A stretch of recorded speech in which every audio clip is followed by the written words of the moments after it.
Southwest Anthem. Listen.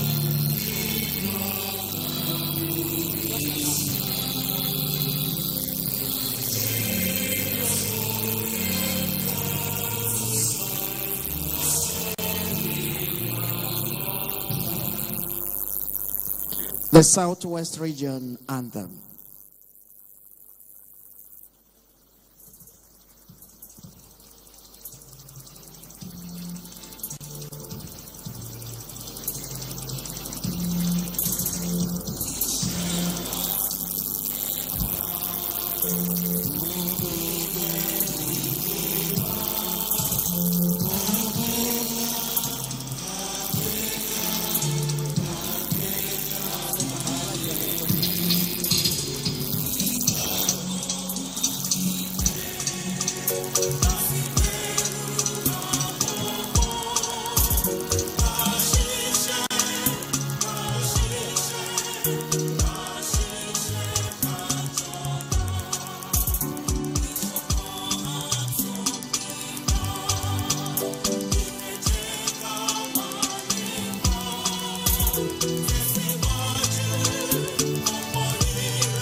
We are going to kick this off with the opening prayer. May I invite Superior Evangelist Rotimi Amos, Can Secretary, Ondo State, to lead the opening prayer. While the Chief Imam should please stand by, Sheikh Abdul Karim Akorede, the Grand Imam of Akure Land, should come close, please. Also, Chief Olubumi Awotiko should also come close. Sheikh Abdul Karim, we now give the representative from Christian Association of Nigeria Southwest, Superior Evangelist Rotimi Amos, the opening prayer in Christendom. Jehovah, Jesus Christ, Michael, Memo, Aláṣẹ láyé àti lọ́run. Adúpẹ́ fún ìpéjọpọ̀ yìí Olúwa gbọ́ ọpẹ́ wa. Fún àwọn ọmọ rẹ tí wọ́n fààyè sílẹ̀ láti wá jíròrò nípa ìtẹ̀síwájú orílẹ̀-èdè, Jésù gbọ́ ọpẹ́ wa. Pẹ̀lú ìgbàgbọ́ àti ìrètí pé wọ́n débí láyọ̀, wọ́n á padà láyọ̀, Olúwa gbọ́ ọpẹ́ wa. Àgbé gbogbo àwọn ọba, àwọn ìjòyè wa, àwọn májòbàjẹ́ ìlú síwájú ẹ̀yàn Olúwa bá mi dì wọ́n mú. Ẹni tí ó bá kú ọgbọ́n ká béèrè lọ́wọ́ Ọlọ́run. Ọgbọ́n tá ó fi rìnrìn àjò orílẹ̀-èdè tá yẹ wá lè ní Olúwa sọ̀ kalẹ̀ fún wa. Ìrìn àjò náà jẹ́ kó já sí ayọ̀, jẹ́ kó já sí ògo. Ọkọ̀ Nàìjíríà Kristi ọmọ Ọlọ́run jẹ́ kó gúnlẹ̀ sí èbúté ayọ̀. Gbogbo wàhálà, ìdààmú, rògbòdìyàn léni jẹ́ kílẹ̀ kó gbé mi. Kọ́run kó ṣí nítorí ọ̀rọ̀ wa ká lè dúpẹ́. Jésù Olúwa wa. Amen. Amen. Adúpẹ́. Up next is Islamic prayer by the representative from League of Imams and Alfas Southwest Nigeria, Sheikh Abdul Hakim Akorede. Abdul Hakim Akorede. أعوذ بالله السميع العليم من الشيطان الرجيم بسم الله الرحمن الرحيم الحمد لله والصلاة والسلام على أشرف الأنبياء محمد بن عبد الله وآله وصحبه أجمعين. Ọlọ́run abẹ́ ọ́, àfi títóbi rẹ̀ àfi bẹ̀ ọ́, àfi agbára rẹ̀ àfi bẹ̀ ọ́, àfi ìjẹ́ ẹyọ̀kan ṣoṣo rẹ̀ àfi bẹ̀ ọ́. Ìjókòó wa yìí tí a bẹ̀rẹ̀ lénìí, àfi ìbẹ̀rẹ̀ àti àárín àti ìparí ẹ̀ àfi lé ìwọ Ọlọ́run ọba lọ́wọ́. Ọlọ́run bá wa mójútó. Ọlọ́run ṣe ní ìpìnlẹ̀ dáadáa fún wa jẹ́ ká lè máa nílọ síwájú Ọlọ́run má jẹ́ ká padà sẹ́yìn gbogbo àwa tí a wá síbí ńgbà tá a bá wá fi parí Ọlọ́run jẹ́ á padà délé wa pẹ̀lú àlàáfíà Rabbana atina fid dunya hasana wa fil akhirati hasanatan wa qina adhaban nar subhana rabbika rabbil izzati amma yasifun wa salamun ala al mursalin walhamdulillahi rabbil alamin sallu ala nabiyyil karim. Oku kan ẹ má ìjókòó bàbá wa kí wọ́n máa bọ̀ níbí. All right. Fún ìwúre, Chief Olúbùnmi Àwòtìkú. Ẹ dá mi lóhùn pé tiwa làṣà tiwa níṣe. Ọmọ Yorùbá o. Mojúbà akọ́dáyé. Àjúbà àti wọ̀ oòrùn. Wíwí ní tiwa o. Ṣùgbọ́n Ọlọ́run tó ní Òdùmarè òun ló ní àṣẹ. Ìpéjọpọ̀ tọjọ́ òní Olúwa fi àṣẹ sí o. Èkó lóyìí júbà ilẹ̀ kílẹ̀ má lanu fún. Àjúbà ọmọdé, àjúbà àgbà, àjúbà àwọn aláṣẹ, àjúbà aṣáájú, àjúbà onílé, àjúbà àlejò. Àfitì Ọlọ́run ṣe, àfitì Olódùmarè ṣe. Ilẹ̀ Yorùbá á tùbà. Ilẹ̀ Yorùbá á dùṣe. Ilé ẹnìkọ̀ọ̀kan wa àárójú o. Ikú ó dìgbére láàrin wa. Àìsàn ó dìgbére láàrin wa. Lílọ bíbọ̀ wa kò ní bí aráyé ń dùn o.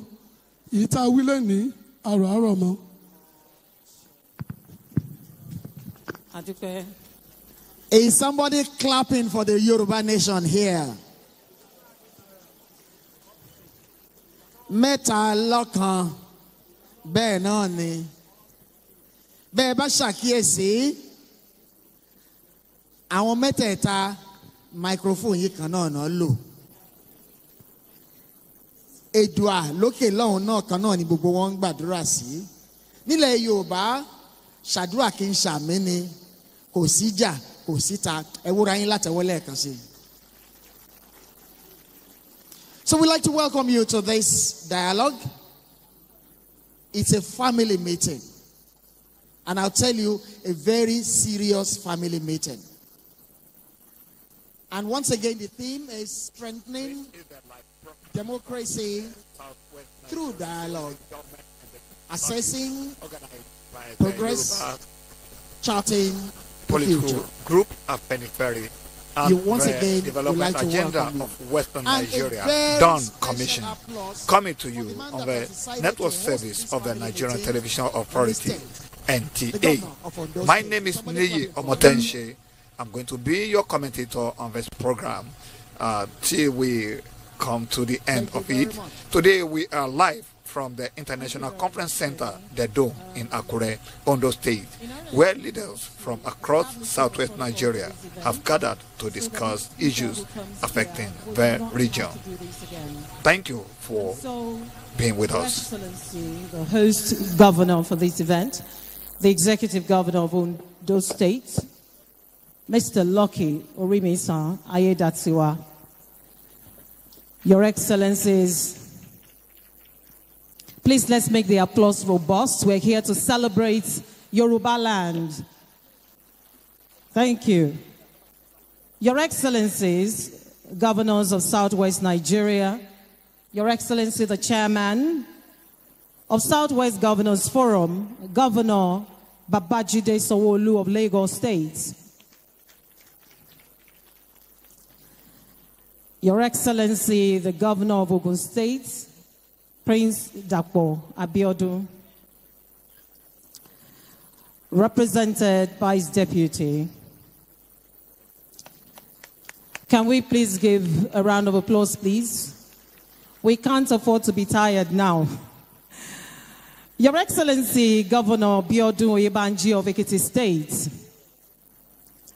Your Excellency, Governor Ademola Adeleke of Osun State, represented here, past governors present, deputy governors past and present, distinguished members of the National Assembly, members of the State Houses of Assembly in Southwest Nigeria, honorable ministers and ministers of state of the Federal Republic of Nigeria, chief justices in Southwest Nigeria, our keynote speaker, members of the state executive councils in Southwest Nigeria present, heads of key government agencies, parastatals and institutions, heads of security agencies in Southwest, members of the diplomatic corps, heads and members of the academia,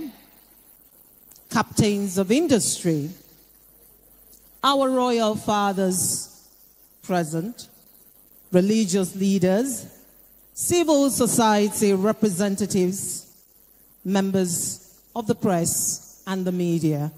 Distinguished ladies and gentlemen, I welcome you again to this highly significant event that celebrates the ethos of democracy, that celebrates inclusion in democracy, that celebrates engagements with the people, a citizen government engagement summit themed, strengthening democracy through dialogue, assessing progress, and charting the future.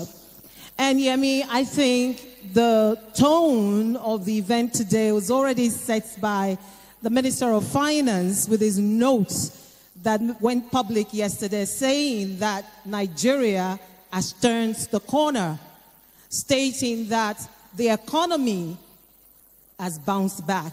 And I think we deserve a robust applause, given that our leader, our president, Asiwaju Bola Ahmed Tinubu, is leading this pack of people who are doers, who are results-oriented. I thought you'd be clapping.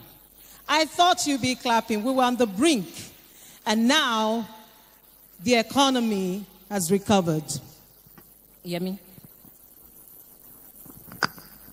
What he has just done is to acknowledge the great thing our own Kogbodoku Wale Edun is doing. Under the able leadership of the President, Asiwaju Bola Ahmed Tinubu. Thank you so much. But we are going to move on quickly. But permit me, because before you start wondering, who is this person that is talking to us? And that's why I would like to acknowledge, or actually introduce quickly, my co-anchor, a broadcaster, journalist, community campaigner, public analyst, convener of Sanitary Pad Media Campaign, etc., including being honored by the U.S. organization as a voice of dignity. Please join me as I welcome my co-anchor. I call her FT. Yes, thank you very much, Yemi. My name is Anike Ade Funke Treasure Akintoye. Thank you for bringing us to Akure, to Ondo State, to celebrate our heritage as we also evaluate what we've done so far in the last 2 years of democracy. And it's my honor to also celebrate one of our cultural icons in Yoruba land, one of the people rewriting the face of Nollywood, rewriting the history of Nollywood in Nigeria, signposting the Yoruba culture for all to appreciate. Distinguished ladies and gentlemen, please help me welcome a man that is esteemed in stage and in films in Nigeria, Mr. Yemi Shodimu. Sorry, never mind that. That's the only time we can have our own commercial break. The business starts now. But permit me to say this quickly. We have two governors seated here today. And the Yoruba nation is lucky to have the two serving governors here seated. The Yoruba nation is also lucky to have the other governors in the Southwest though duly represented by their very able deputies, the Yoruba nation is proud of you all. Yes, indeed. Two things, however, that is common with the two governors seated is the fact that they are able and naturally able to even smile the devil to submission. Is somebody clapping for them?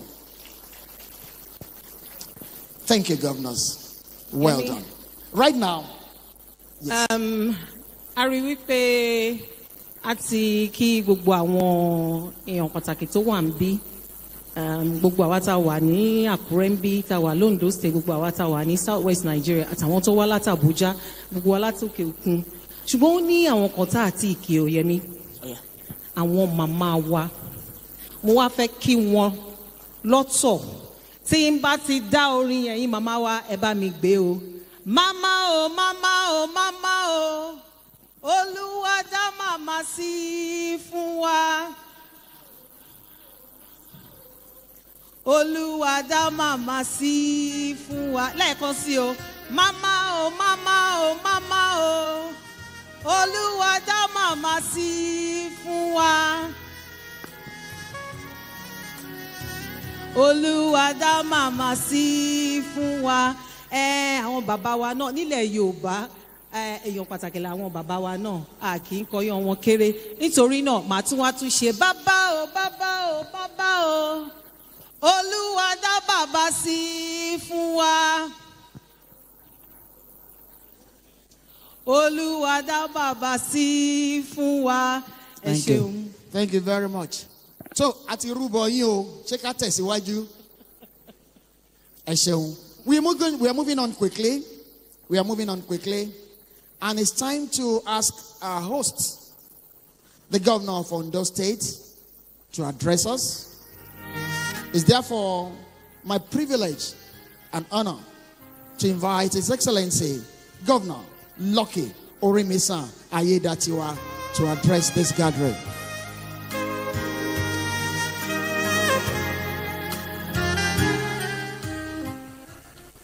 Today's summit themed Strengthening Democracy Through Dialogue, Addressing Progress, Charting the Future, aims to provide a platform for citizens and government representatives to engage in constructive dialogue on key issues affecting the Southwest.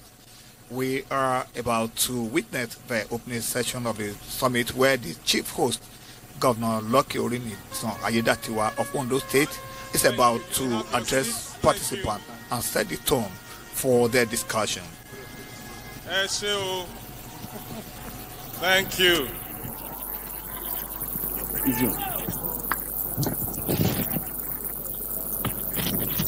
Let me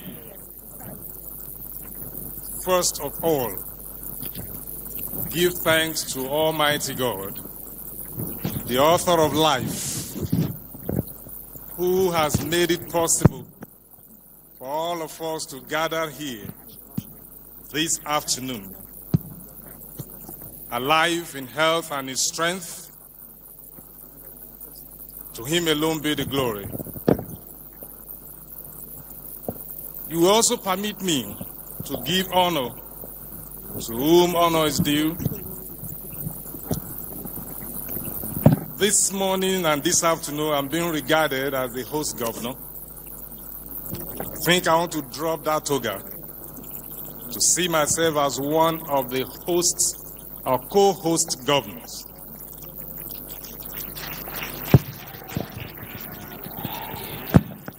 And the real chief host of this event is no other person than a living legend,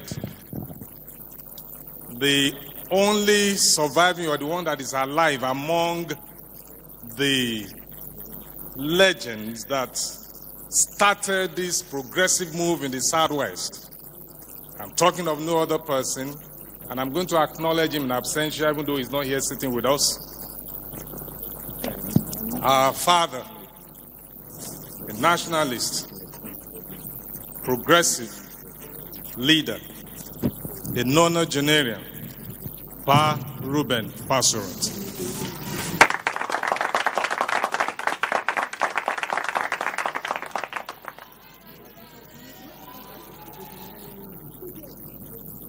Now let me acknowledge my brother governor, the chairman, Southwest Governors Forum, the governor of Lagos State, Mr. Babajide Sanwo-Olu. I pay my respect and regard to you. Let me also acknowledge the governor of Osun State, who is not here in person, but have delegated that authority and power to his deputy to represent him here. His Excellency Senator Ademola Jackson Adeleke, being represented by Prince Kola Adeusi, the Deputy Governor. You are welcome. Let me also acknowledge the Governor of Ogun State, who is also unavoidably absent, but has also asked his Deputy Governor, Her Excellency Engineer Noimon Salako, to represent him today. You are welcome. The Governor of Ekiti State today has a series of events marking his 3rd year anniversary in office. And we spoke earlier on, and he said he will join us here before we close for the day. But in his absence, he has asked her secretary to the state government of Ekiti State to stand in for him, Professor Malara Adubiaru, SSG, Ekiti State. You are welcome. Let me also acknowledge His Excellency Engineer Seyi Makinde, who is also not here, but he has also told me that his deputy will join us very soon. So let me just acknowledge him in absentia. This is to tell you that the 6 governors of Southwestern State were in unity together concerning this event.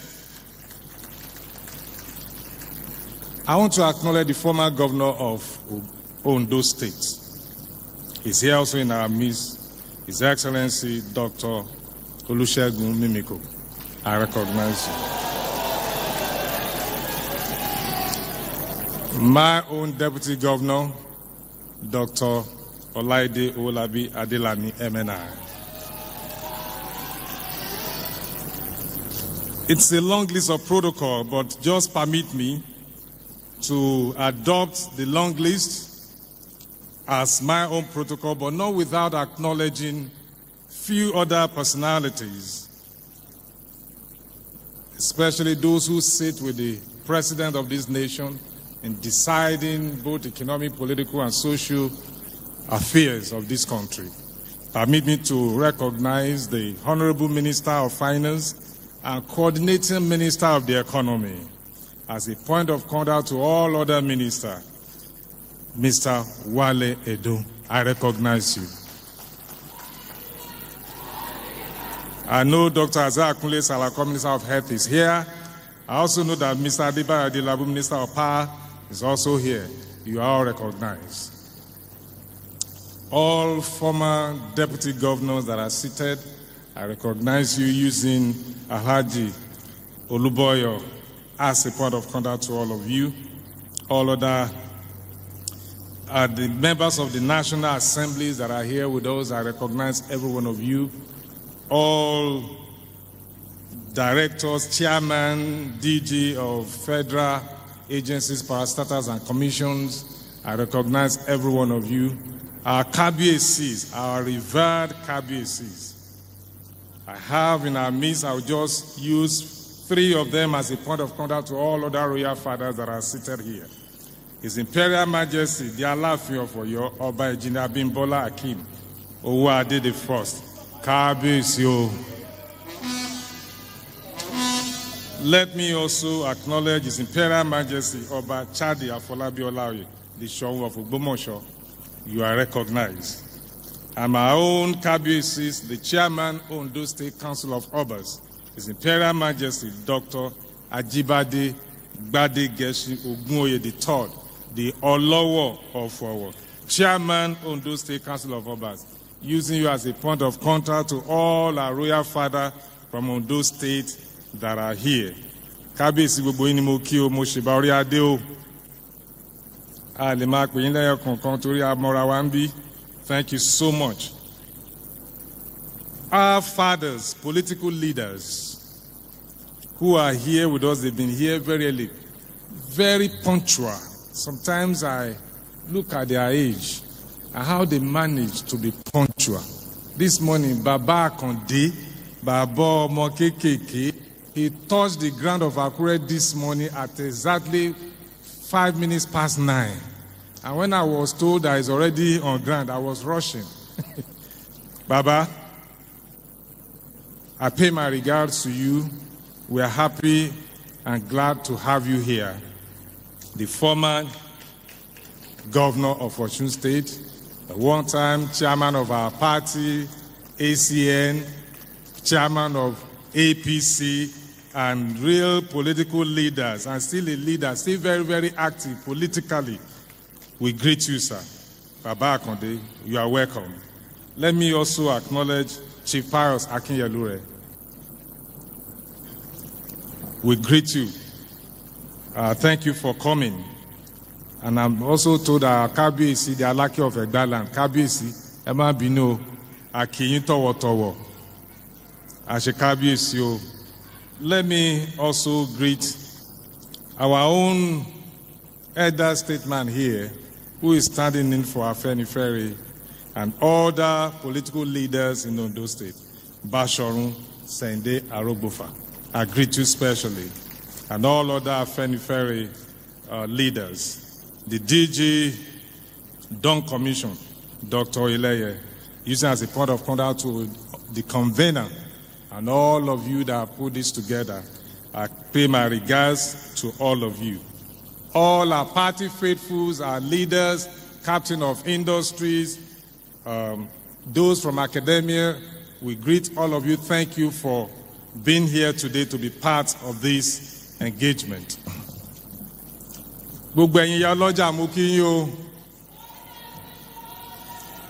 All our youth and students, great Nigerian youth, great Southwest youth, greatest of the greatest. I know you are here because the youth are very, very important. All security service chiefs that are here with us, the police, the civil defense, Amotekun, thank you for the good job you are doing. We recognize your presence and your work. Distinguished guests, ladies and gentlemen,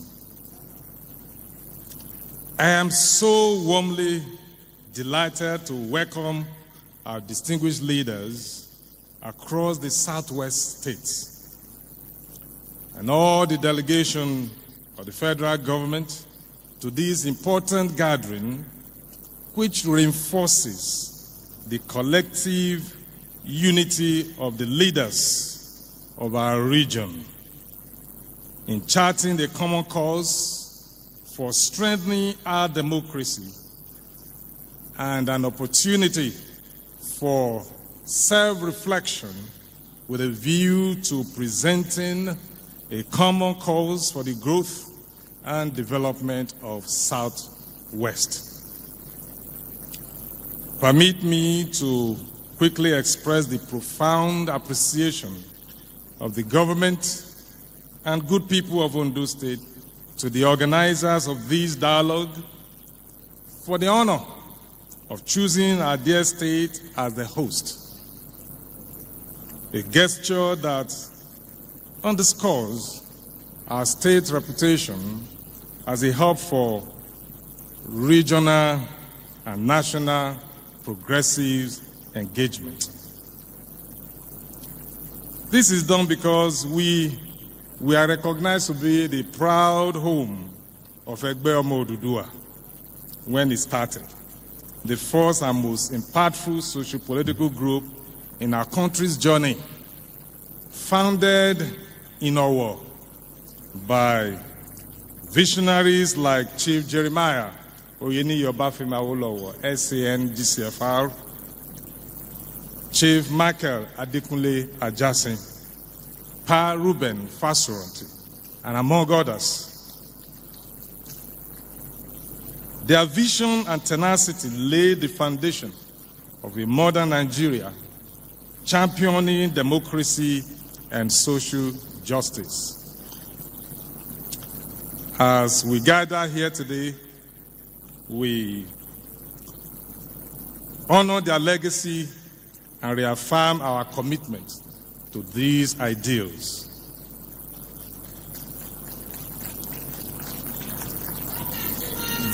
This, no doubt, is a historic gathering. It is an affirmation of the existing synergy and collaboration between different institutions, because all of us that are gathered here will represent one sector of the society or the other. The state government represented traditional institutions and critical stakeholders of the society. A collaboration between the present federal government under the able leadership of Asiwaju Bola Ahmed Tinubu, GCFR, the President and Commander-in-Chief of the Armed Forces of the Federal Republic of Nigeria, and the subnationals, of which the Southwest state happens to be a major component. KBACs, His Excellency, distinguished ladies and gentlemen, our democracy is still nascent compared to other advanced democracies in the world. It is, however, gladdening to aver without equivocation that we are making appreciable progress, making ours one of the strongest in Africa. Yet, we must acknowledge that strength without renewal fades. Democracy thrives when leaders and citizens meet and dialogue for constructive engagement.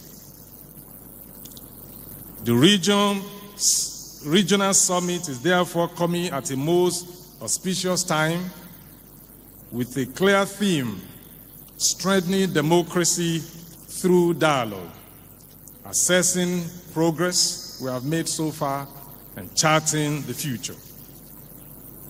These resonate deeply with the core values and ingredients of democracy, which are dialogue, negotiation, consensus building. It calls us to reflection, courage, and vision. We must interrogate ourselves by asking some questions. How far we have come as a country? Where have we stumbled?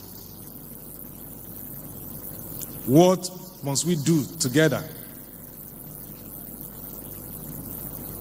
to build a Nigeria worthy of bequeathing to our children and unborn generations? In spite of the challenges confronting our democracy, I make bold to say with all sense of responsibility that our democracy is very much alive and progressing. Our democratic institutions are being strengthened through regular engagement of the people in the electoral processes, as well as the resilience of the various institutions and organs saddled with election management as a whole. Here in Southwest, we are reputable for the culture of dialogue. It is not strange to us. It is our heritage. From the palaces of Oyo to the councils of Ife, from the town squares of our fathers to the parliament in the Western region, we have always believed in consultation, inclusivity, and accountability. Our people say, Agbajowo la fin soya. Only by joining hands we can succeed. Nonetheless, let us be clear. Dialogue is not for talk alone. We must walk the talk. Dialogue must birth actions. We must strengthen our institutions to work for our people. We must renew trust. I am glad to state that in line with the Renew Hope policy, trust of Mr. President, the bond between citizens and government are being strengthened. Our people are feeling the sense of belonging and ownership of the government, which is the social contract. And this social contract can only get better. Today, we stand at a threshold of history. Shall we continue with centralization when true federalism demands devolution of powers at the center? We must decide what is best for us, taking cognizance of our diversities. We should be okay, or should we be okay with our present state of development when the prospect is there for us to become a developed economy? Shall we remain divided when unity is our strength? The answer is simple. We must rise, and that is why we are here. We must reform. We must dialogue. We must renew. Your Excellencies, Cabinettes, distinguished ladies and gentlemen, and our leaders, hosting this dialogue in Ondo State is not by accident. Like I said, it's the land of power, Adekunle Ajasin, as it were, of power of Obafemi Awolowo. It is the land of our living legend and foremost leader of our Afenifere, Pa Reuben Fashoranti, and of men and women who believe that democracy must deliver education for the mind, health for the body, prosperity for the home, and justice for all. That is the tradition we carry forward today.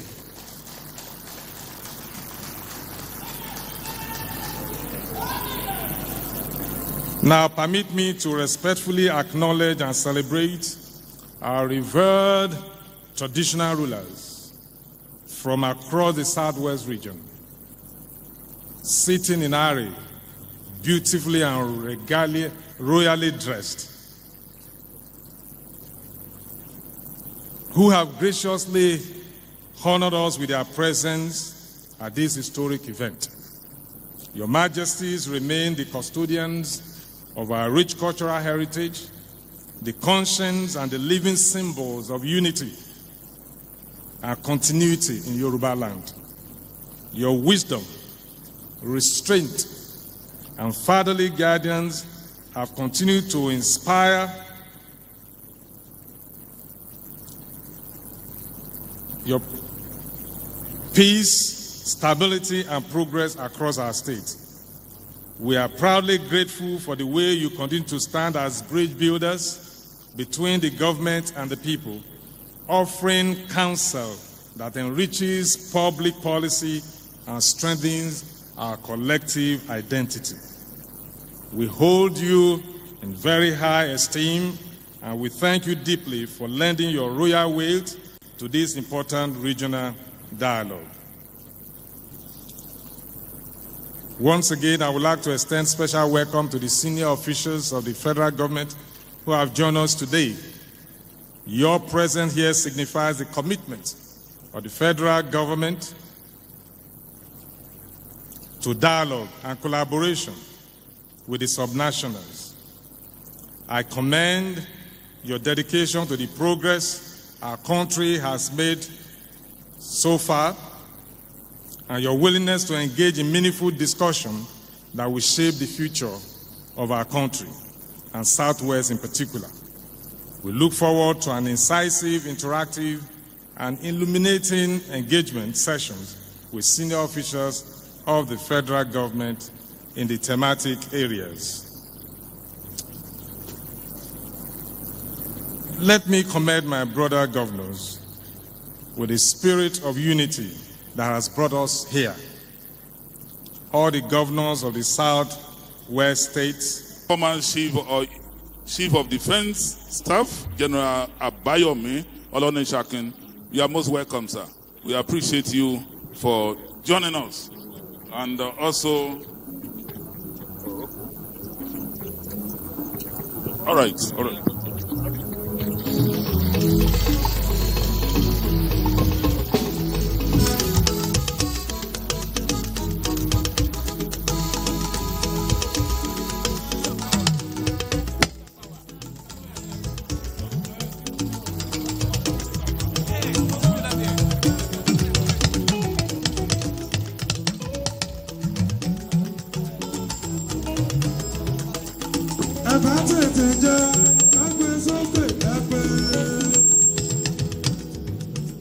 Yes, Kaito Magbe, Ejekinsari Ki Honorable Minister wa, the Honorable Minister of Power, Chief Adebayo Adelabu.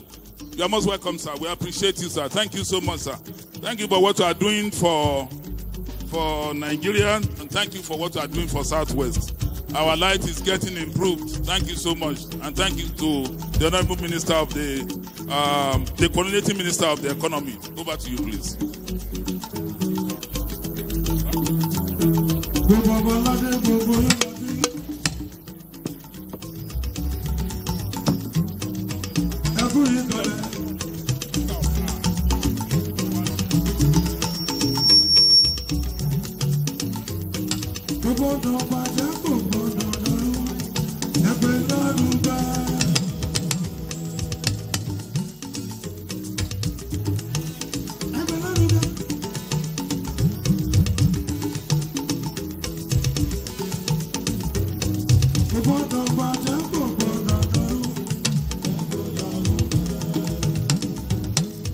Thank you very much, Sir Mickey.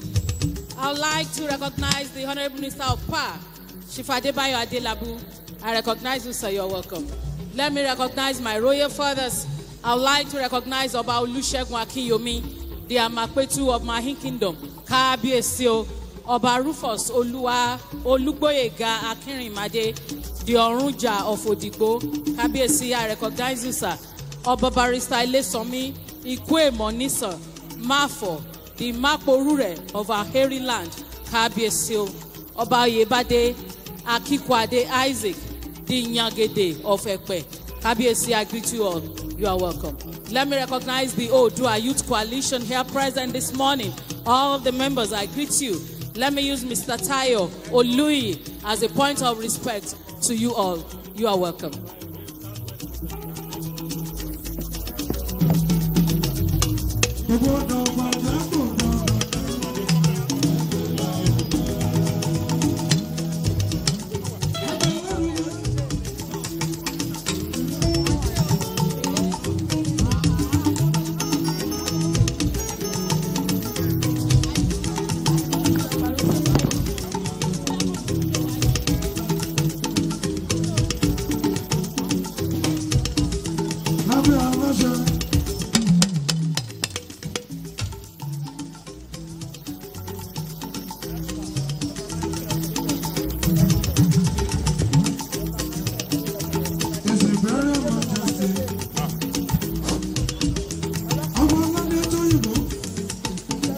Thank you very much. Mr. Mickey, please bring it down. Let me recognize our Miss Chief Alexander Olushola Oke, Senior Advocate of Nigeria and APC shifting from the Southern Senatorial District of Ondo State. I recognize you, sir. Dr. Felda Olatuji Adeoye, I recognize you, sir. You are welcome. I would also like to recognize the presence of the Honorable Minister of State for Health and Social Welfare, Dr. Isiaq Kunle Salako. I recognize you, sir. You are welcome.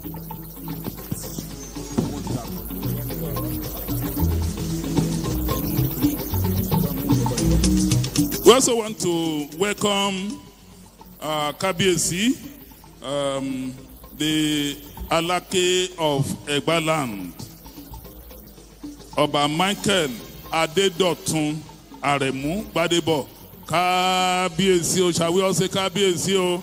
Kabiesi, long may you reign on the throne of your fathers.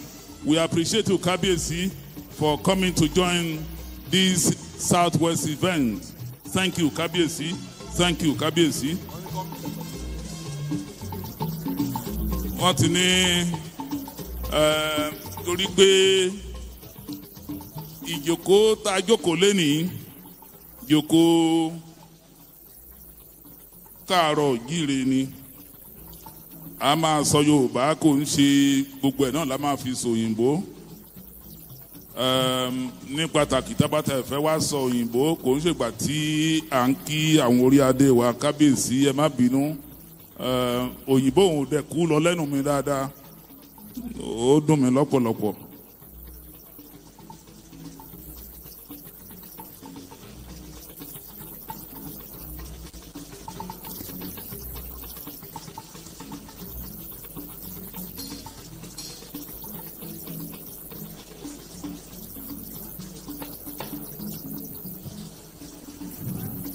The NSC chairman on those state, Prince Olakpade Ademola Adeniji, I recognize you.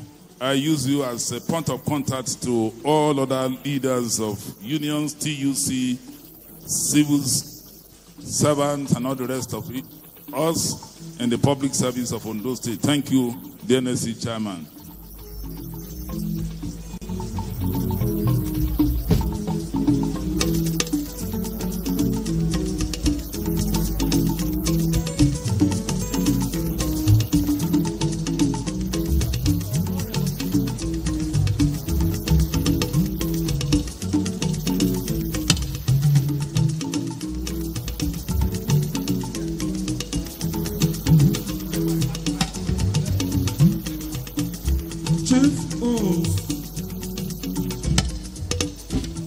Thank you, sir. Let me just go through this. We also want to recognize Yoruba leaders of thought, headed by Prince Tajuddin Olubi. Thank you so much. Afenifere Renewal Group, we appreciate you. Abeokuta Descendant Union, thank you so much. Egbe Maje Obaje Community Development Initiative, led by I Chief Akintayo Akindeko, thank you so much. The Afenifere State Chair in Ogun State, Dr. Niyo Choba. And also Agbakin Mayegun of Ibadan Land, Chief Demola Folarin. Thank you so much. Ekabo Sikmile Ondo. Níbi tí ìtànṣán oòrùn tó ti ràn kedere lójoojúmọ́. Speaker of Ondo State Youth Parliament, Right Honorable Ayo Shedrack Toluwalashe. Mr. Speaker, Ondo State Youth Parliament, thank you.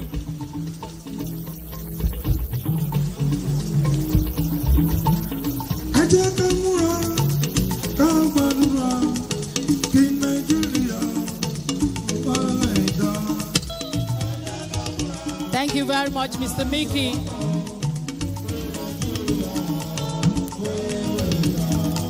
I'd like to recognize in our midst this morning. Thank you, Sir Mickey. Let me recognize the presence of His Royal Majesty, Oba O.F. Akimoye, Ebekwe Raju IV, the Orungberuwa of Erinje Kingdom. Kabiyesi, I greet you, sir. I would like to also recognize His Royal Majesty, Oba Dr. Omoniyi Olufumilayo JP, the Akakpisha of Ikpinsha. His Royal Majesty, Oba Dr. Yisa Olanipekun Zaki of Arigidi Akoko, Kabiyesi, Oba Dayton Victor, the Owa of Okpagi Akoko, Oba Abiodun Aderemi Adefeyinti, the Alara of Ilara Mokin, Kabiyesi, Oba M.O. Adetoye, Obatuga, the Jegun of Idepe Okitipupa, Kabiyesi, Oba Mofolorunsho Adegboyega Arasoyin, the Ajana of Afa Okeagbe, Kabiyesi, I recognize you. Oba Shedrack Badebo, the Rebuja of Oso Roland, Kabiyesi, I greet you. A fẹ́ fi tọ̀wọ̀tọ̀wọ̀ kí igbákejì gómìnà ti Ọ̀ṣun, Prince Kola Adewusi. Your Excellency, you're welcome to the Sunshine State, sir. And also akọ̀wé àgbà fún ìjọba ìpínlẹ̀ Èkìtì, àwọn ló ń ṣojú gómìnà, Professor Adubiaro. Man, you're welcome, man. Thank you so much. Thank you so much, man.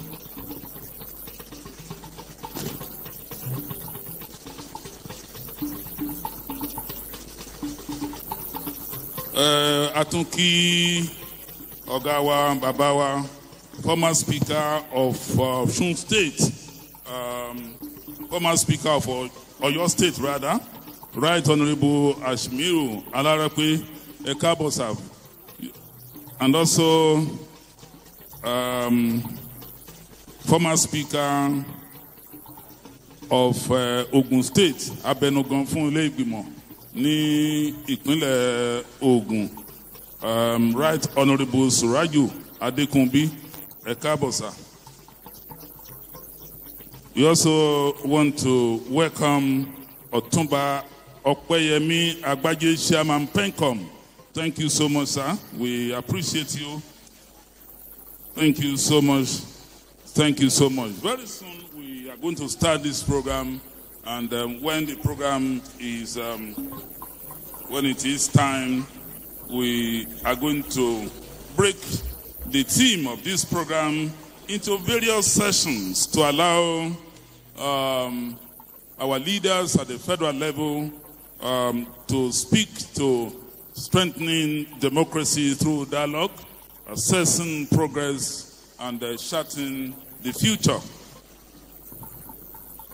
Various sessions today and tomorrow. Thank you very much, Bode. Let me recognize the presence of Prince Nero Adeyoju, SDM, the President Providence Coalition, a political and social-political group in Oyo State and Southwest, and the President SDM Group of Companies and Hotel. I recognize you and I welcome you to the Sunshine State. Despite the fact that this program is not a political gathering,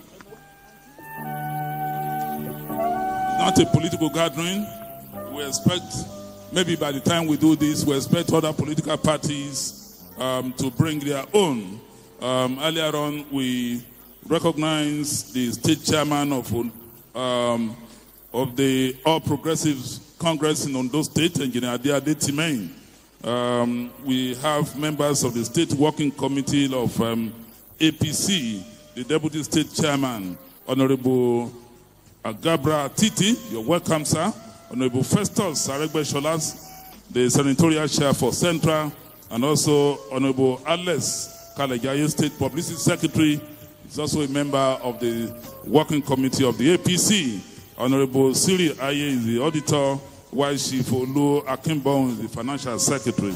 Honorable Roslyn Okafor is the Secretary, while Honorable Stella Lijoka is the Woman Leader and is Special Leader in the APC Working Committee in Ondo State is Comrade Abiola Abiodun.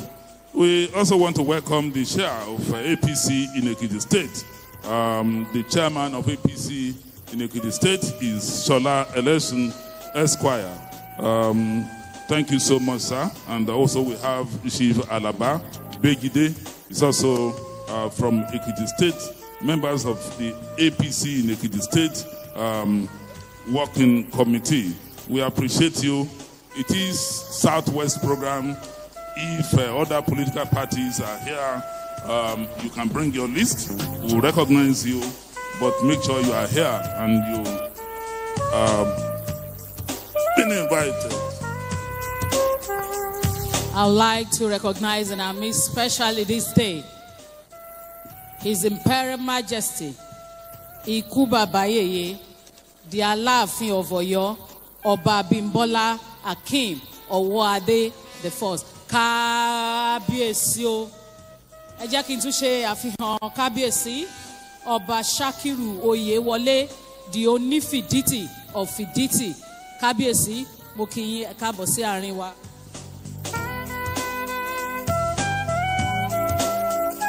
I would like to recognize the presence of Alhaji Ebite, the Deputy President, Muslim Ummah of Southwest. Alhaji, I recognize you, sir. You are welcome.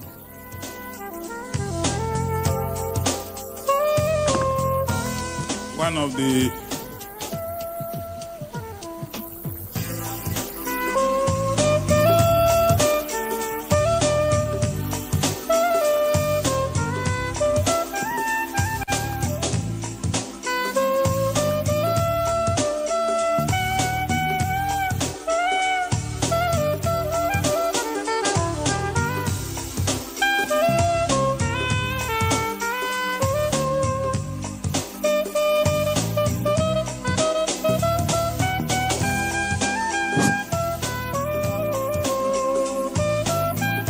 we also welcome this dear sister and daughter of the Southwest, the Secretary Southwest Governors Forum, Ms. Naomi Olabode. You're welcome, madam. Thank you so much.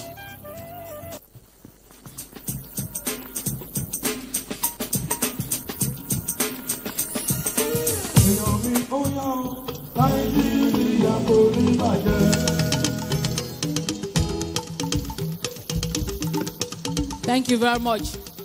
I would like to recognize in our midst this day Professor Habibat Omolara Adubiaru, the Secretary to the Government of Ekiti State, who is representing the Governor of Ekiti State here this day, His Excellency Biodun Abayomi Oyebanji Bao. Recognize you, ma. You are welcome.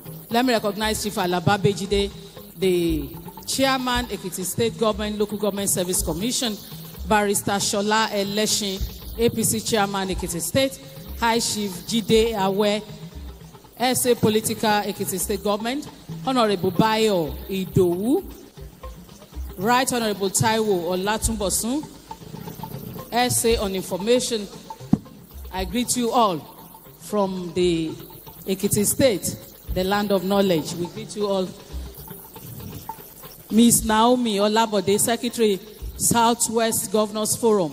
We greet you all. You are welcome.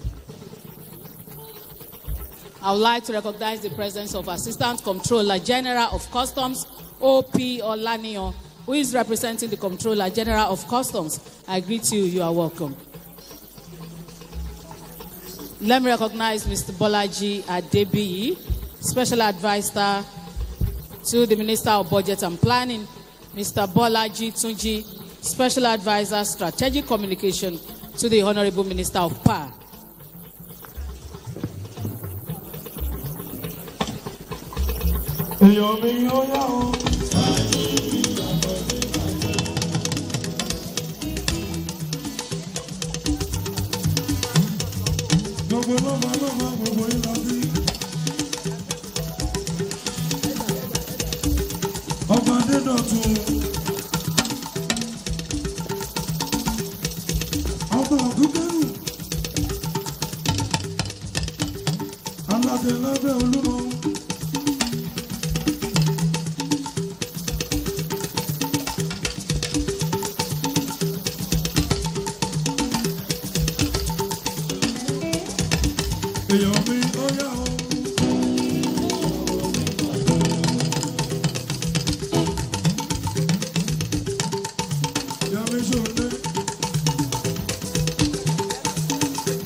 Ẹ jẹ́ kí n ṣe àfihàn Ṣọ̀ún ti ilẹ̀ Ògbómọ̀ṣọ́, Ọba Gandhi Afọlábí Ọládùnní Ọláoyè Òrùmọ̀gẹ̀gẹ̀ the third, Kábíyèsí o, ẹ káàbọ̀ sà.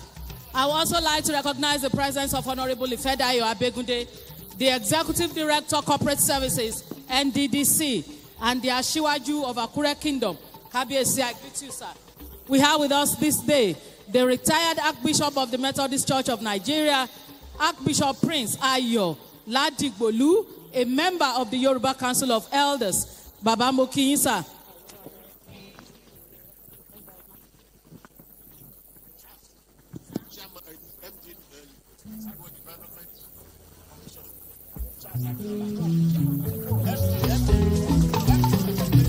Ọmọ Yorùbá ló fi ẹwà pẹ́, ọmọ Odùduwà ní gbogbo wa.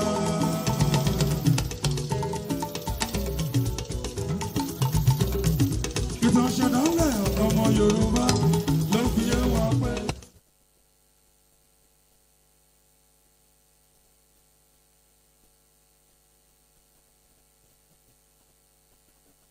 Odùduwà lágbàáyé, Èdùmàrè kóró wá rólẹ̀ gbàáyé o. Gbogbo ọba ládéládé. Ó gbé sókè lẹ́ẹ̀kan sí. Gbé sókè lẹ́ẹ̀kan sí. Ló fi yé wa pé ọmọ Odùduwà ní gbogbo wa. Gbogbo ọba ládéládé gbogbo yín la kí. Ìtàn ṣẹ̀dálẹ̀ ọmọ Yorùbá. Ló fi yé wa pé ọmọ Odùduwà ní gbogbo wa. Àwa lọmọ Odùduwà. Àwa lọmọ Odùduwà láyé. Èdùmàrè kó wò wá wò láyé o. O ṣeun, o ṣeun, o ṣeun. Òdodo ọ̀rọ̀ òun ló fi lélẹ̀ yìí. Mo sì mọ̀ wípé ó níbi tó dé láàrin wa. We have no apologies for that. We say it boldly. We say it proudly. We are sons and daughters of Odùduwà. And we pray that Almighty God will continue to guide, prosper, protect, and of course, make this region the icon of all regions. It's with that we'd like to welcome you to this gathering. Mo kí gbogbo wa káàbọ̀. Ìpàdé pàtàkì àpérò tó múnádóko láṣẹ lónìí. A ti ń kí gbogbo lóko látàárọ̀. A ti ń kí àwọn bàbá wa lọ́balọ́ba. A dúpẹ́ wípé àwa dá ọjọ́ pé a dúpẹ́ pé àdágbà ìgbà kò. Lónìí yóò ju àṣẹ o. When a family decides to gather like this, to speak the truth to each other, it is not a trial. It is not an inquiry or inquest.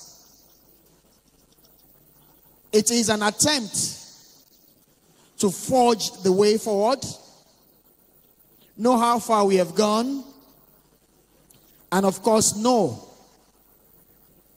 which direction we want to face.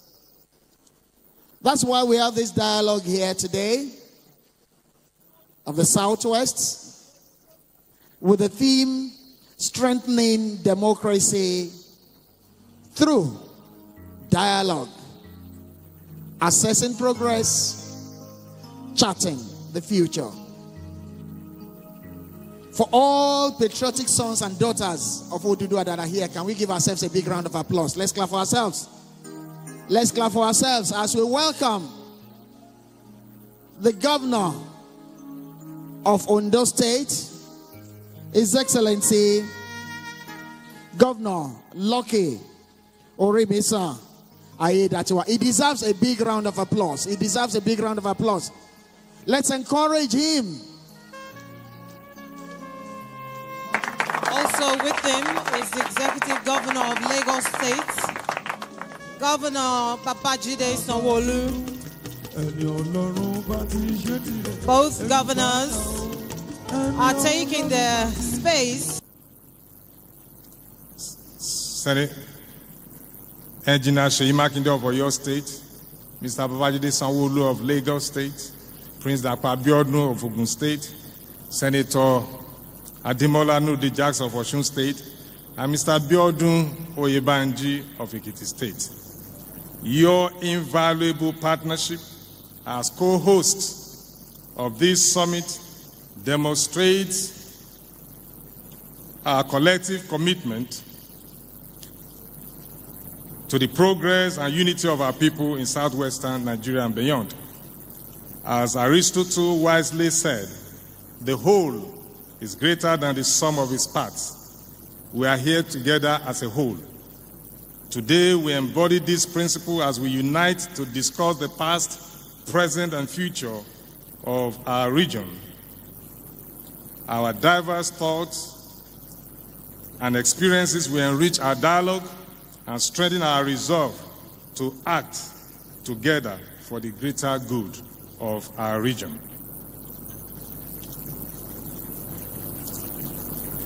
The federal government, by engaging with us through the representative of the federal government that are here, shows that democracy matures when the center listens to the regions. I must also commend the efforts of the Dawn Commission, Development Agenda for Western Nigeria, and Afenifere Group in facilitating this dialogue, which reminds us that scholarship and policy are the backbone of true progress.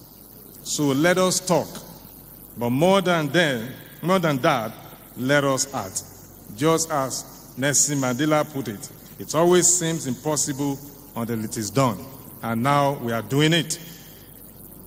Let us chart a future where the Southwest remains a beacon of progress, where Nigeria fulfills her promise to all her citizens. We must explore our diversity as a reservoir of our strength, as a people united by ancestral identity, and I join us to embrace the spirit of dialogue and collaboration among ourselves and also with the federal government in order for our people to derive the maximum benefit of democratic governance. This two-day dialogue is a vital opportunity for us to assess the progress and chart a way for our future. But even as we do this, we must remember our president, what he stands for, because he's our own son from Southwest region of Nigeria. Mr. President, laudable and bold reforms that he has embarked upon since assumption of office, which aim at a robust and sustainable economy towards guaranteeing the long-term growth, development, and prosperity of our country, have started yielding the desired dividends as the economy has been substantially stabilized, with the non-oil sector now contributing significant revenue to the Federation's account as against the situation hitherto. We the subnationals are happy as we now have improved allocation to embark upon various developmental projects for the good of our people. These moves have helped to restore macroeconomic stability, improve government revenue through an expanded tax to GDP ratio, raise Nigeria's external reserves, and enable better fiscal discipline and investors' confidence. The federal government has been actively working on various projects across the nation. And for us in Ondo State, we have a lot of them that we can talk about. If you permit me to just mention just few. Here in Ondo State, notably, Rural Access and Agricultural Marketing Project RAM. This is a program that is helping us to access funds, contribution from the state and the World Bank, facilitated by the federal government, so that we can construct rural roads to the market settlement so that product from the farm settlement can easily come to the urban center. some communities were without electricity even for the past 15 years. My own local government was one of them. Today, by the completion of the NDDC Ode-Erinje transmission line under this administration, it has been commissioned and electricity has been provided for those communities. About 4 local governments.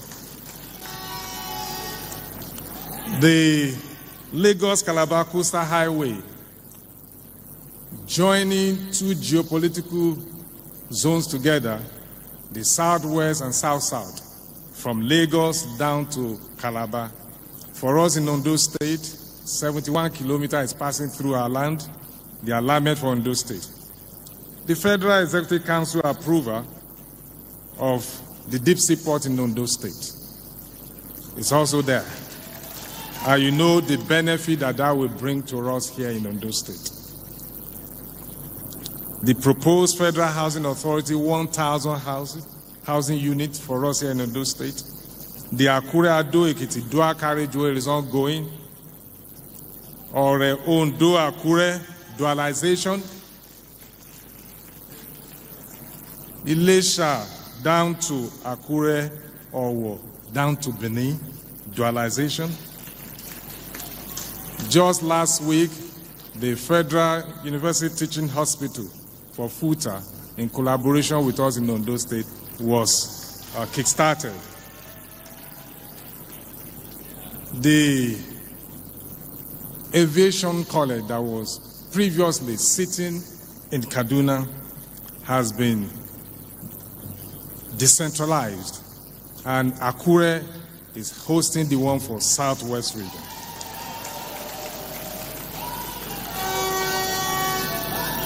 These are many other that Ondo State has benefited from this very government. So this dialogue will undoubtedly, this very one, address or should address the critical interest of the Southwest region, which I must respectfully state are currently tied to the continuity of President Tinubu's presidency beyond 2027.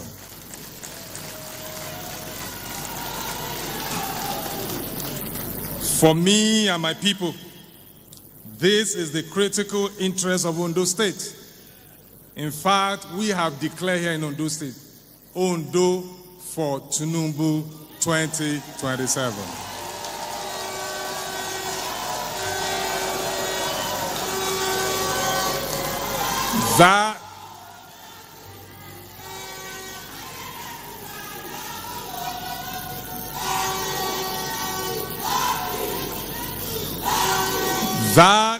That is our position, the government position here in Ondo State.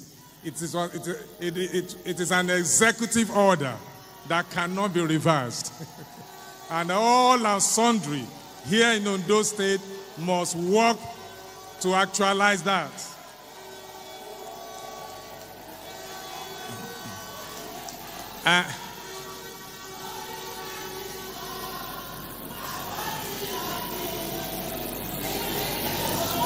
And I believe that should be the interest of our region here in Southwest.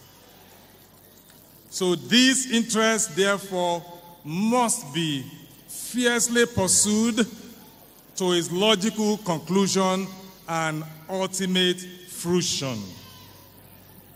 Once again, I welcome you all to Ondo State, the land of honor, hard work and hospitality, the land of the progressives. May our deliberations today strengthen democracy, deepen our unity, and secure our future. Ẹ káàbọ̀, ẹ ṣé púpọ̀. I thank you all. God bless you for listening.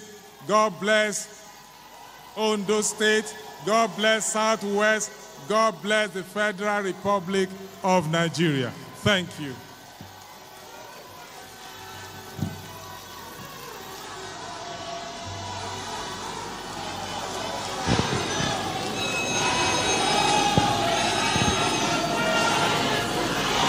That was the governor of Ondo State, who is also the chief host of this dialogue among the Southwest citizens and government, talking about strengthening democracy through dialogue, assessing progress, charting the future. Right now I have my colleague with me who will be giving us some highlights on other things to expect in this summit. Hi, I'm Toluwanimi Oke.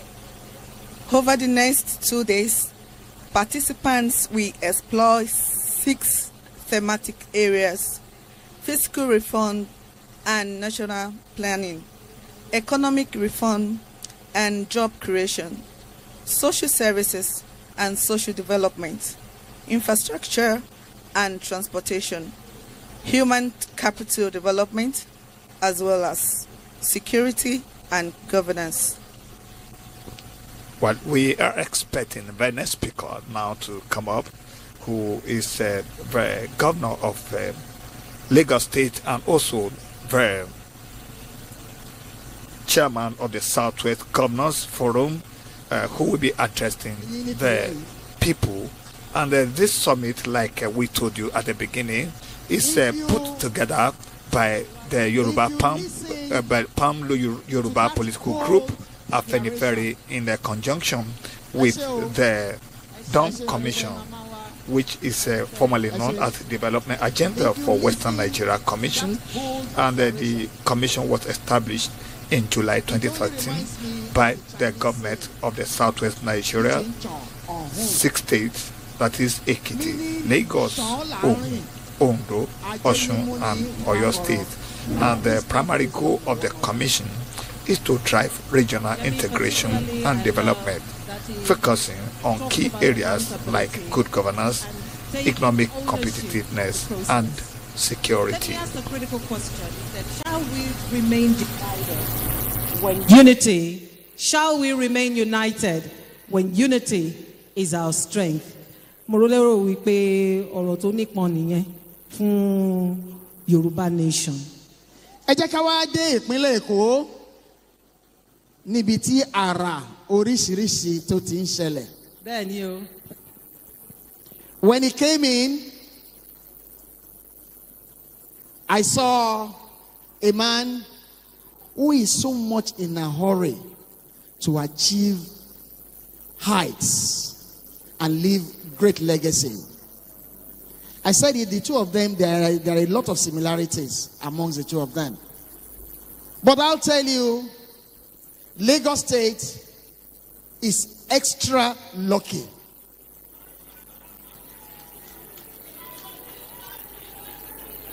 I don't want to reel out what wonders this man is performing there. But thank you for making us proud. And yes, Yemi, I'd like to say that Lagos is the most distinguished state in Southwest Nigeria. You know why? Because it's only in Lagos that you have a train network. Ẹ pàtẹ́wọ́ fún wa. Ẹ pàtẹ́wọ́ fún wa. Èkó bàjẹ́ tí. FT. No, but on a very serious note, I love the healthy rivalry amongst our states. Yes, the indeed. network. Everyone is moving forward to do something. Permit me at this point in time to invite the promise keeper, Governor Baba Jide Sanwo-Olu.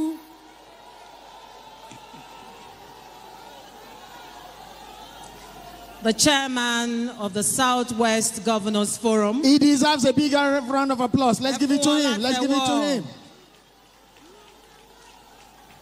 Ageless, tireless, ever focused. Thank you so much. You're welcome, sir. Your Excellency.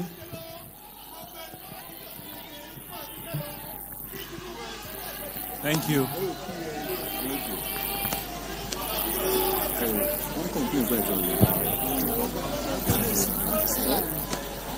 There is a media here. You need to be cautious.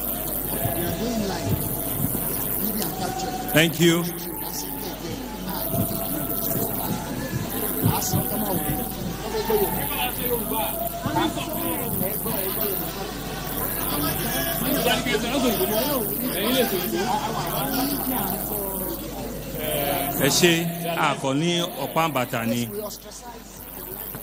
Thank you very much. We can see the diversity and uniqueness of the Yoruba nation here and what makes us a distinct set of people. First, let me also thank God Almighty, the giver of life, the one that was, that is, that will always be, who had assured and ordained that today will be a blessed day for all of us. And so we thank God for bringing each and every one of us from different parts of the country to Ondo State, the Sunshine State, a state that has the bold yellow colors written everywhere, a state that the man is not only lucky, he is also has names that transcend even his government. Ayedatiwa, Orimison. He speaks a whole lot. And thank you. Thank you. Ayetudatiwa. 3-1. Please let's give. Thank you very much.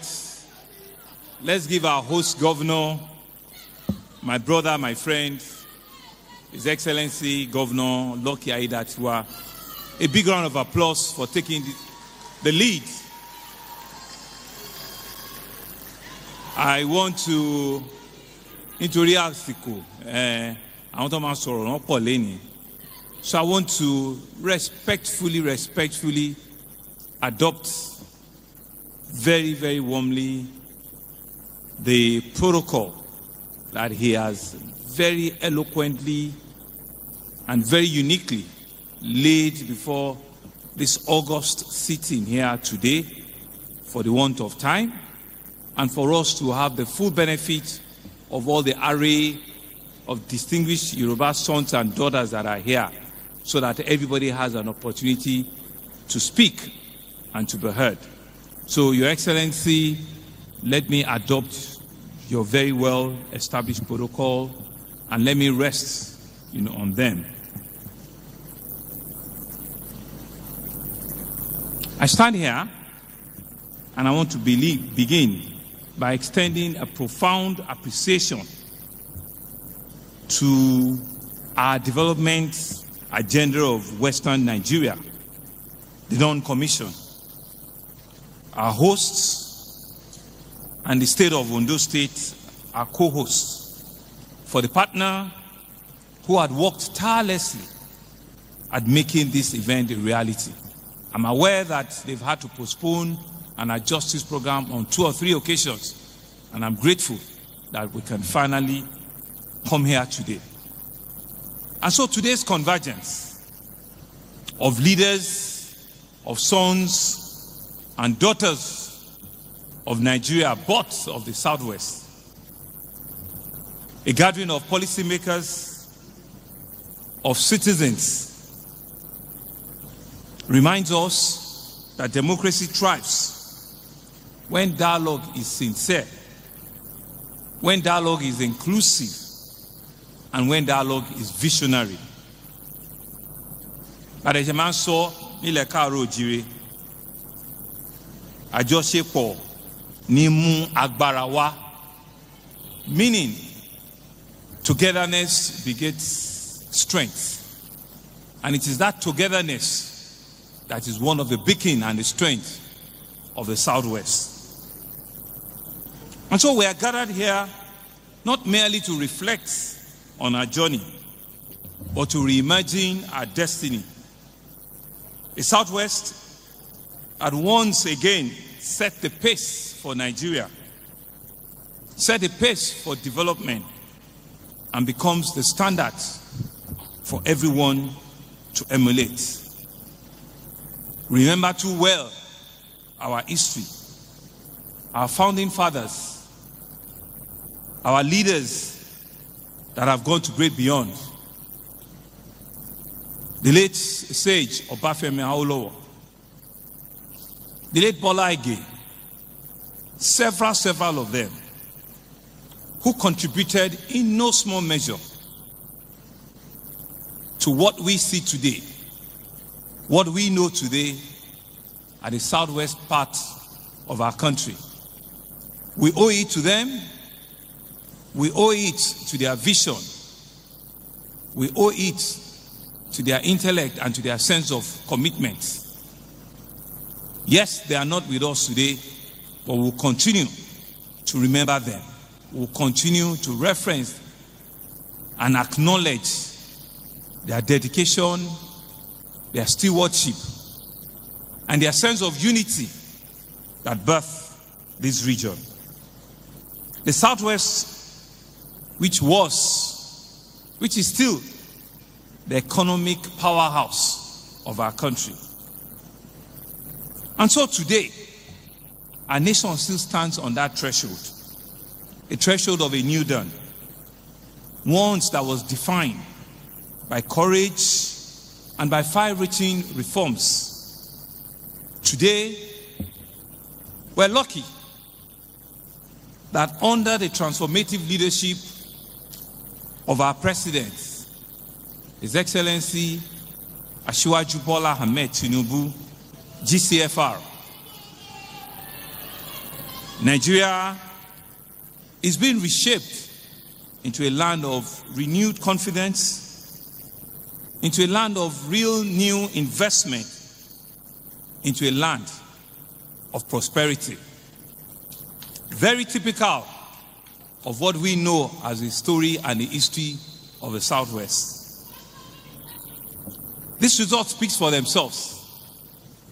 We see within the last 2.5 years a more stable country with stable currency. We've seen unified foreign exchange policy. We're seeing growth in our export markets.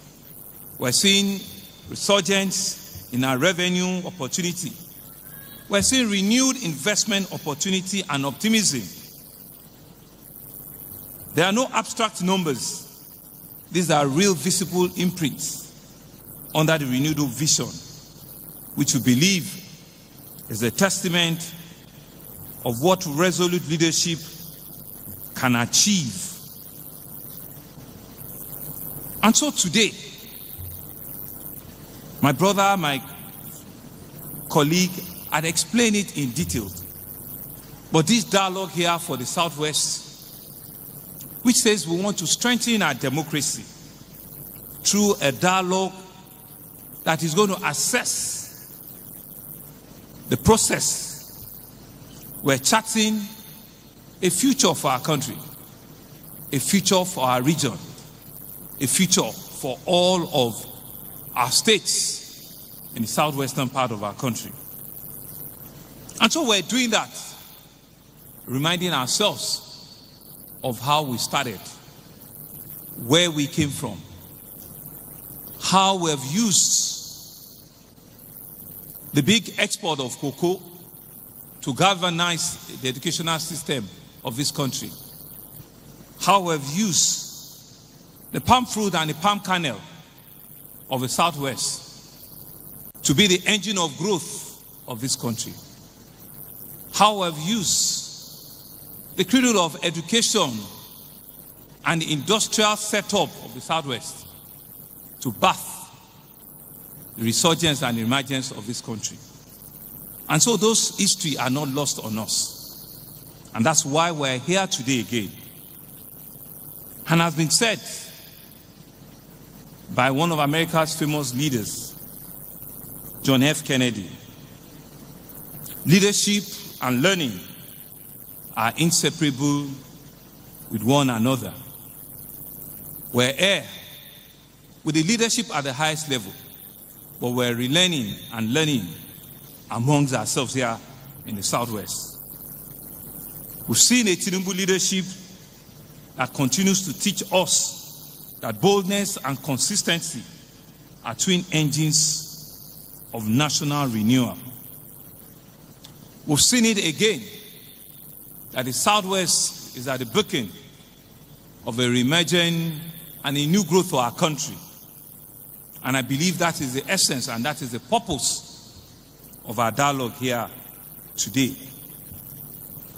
And so I stand here not only as a humble leader among the Southwest governor, but also as the governor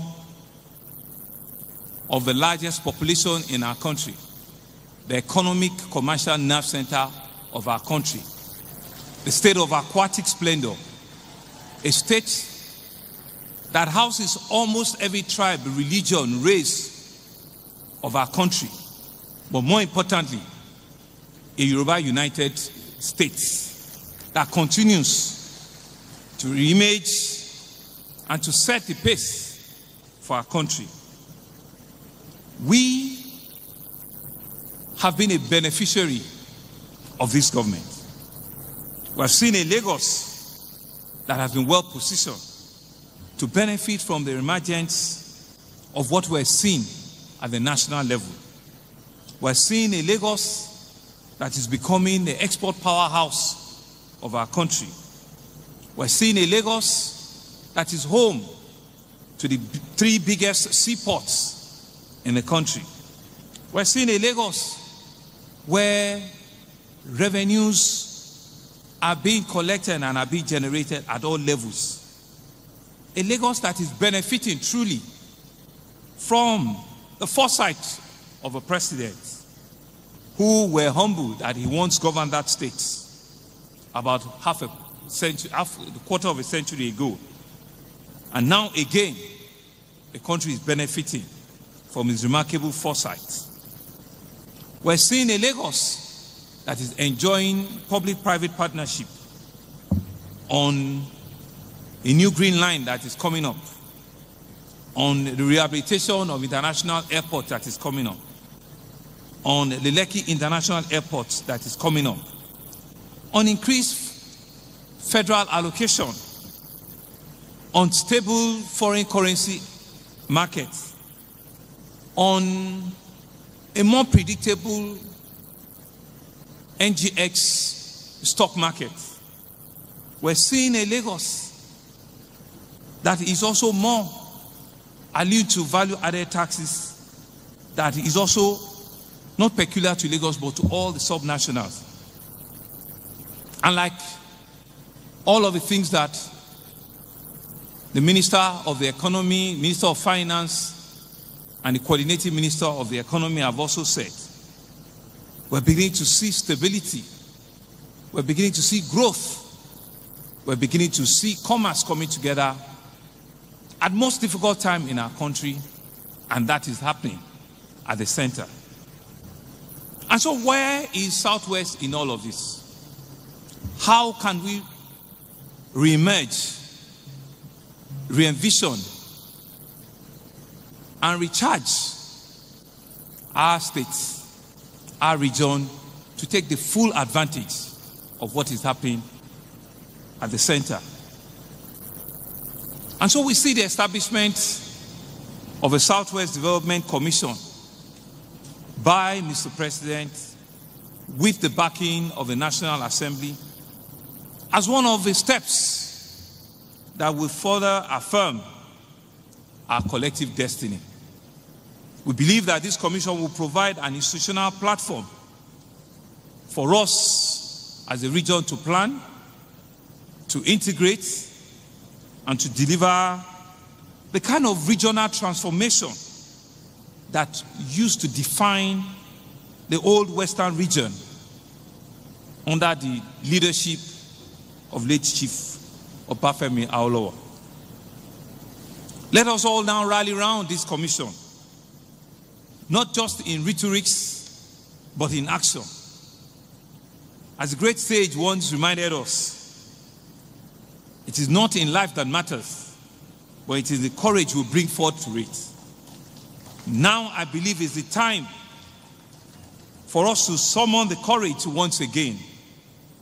This region that was the beacon, that was the shining light of our country, to reclaim our heritage, our heritage of innovation, our heritage of education, our heritage of good governance. It is the time for us as a region to take the stand of place and to come united now than ever before and say strong with our traditional rulers, the beacon of our traditional culture, standing toe to toe with us, with all of our leaders in commerce and industry, joining the political leadership, joining the market women and men, joining our youth, looking at the faces of our leaders.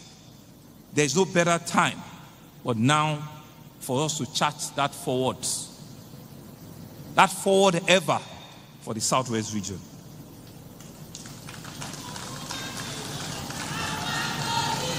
And so what is our next step of action? Thank you.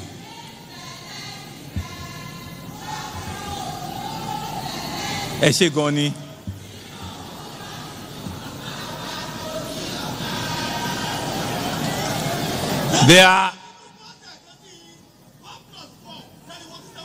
Thank you very much. And so what is our path forward? The next step is clear for all of us. We're a people that is yearning for peace. We're a people that understand prosperity. We're a people that progress is not just intangible, it's tangible in our DNA. We're strong in battle. We're courageous. We're accommodating, but we're also transformative. And that's why the reform we're seeing at the center gives us an open door, a long shut door from us, that we now must take up the opportunity and walk through this open door. We must deepen our collaboration. We must create access amongst ourselves in all sectors. And we must be able to engage within our communities. Diversity has always been our strength. Let's bring it forward. Harmony has always been our strong advantage. Let's show it again. Let us deploy those assets towards a shared regional agenda that will deliver inclusive growth, inclusive citizens' engagement, collaborative, constructive dialogues amongst ourselves. And we're seeing it in this government. We have no better time but now. Today was too far gone. Tomorrow might be too late. Today is the next best day for us.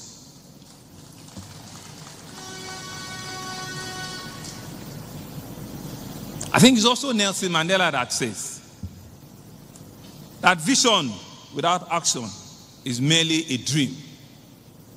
Action without vision, we're just merely passing time.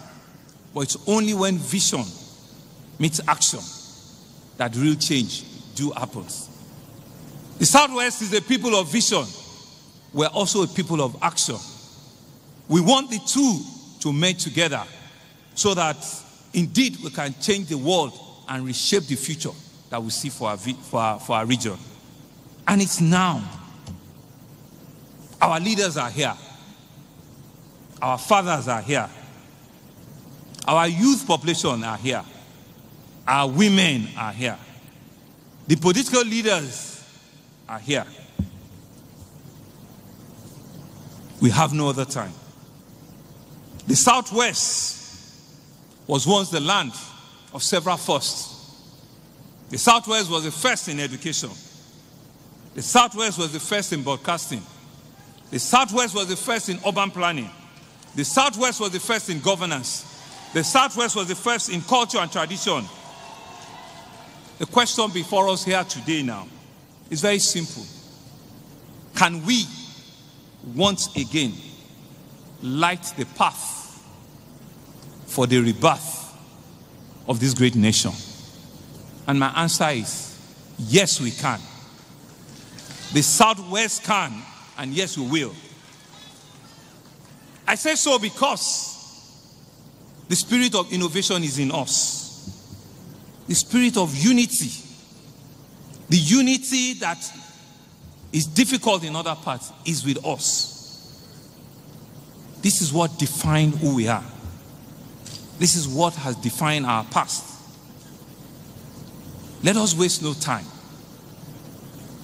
because the extraordinary opportunity is on us now.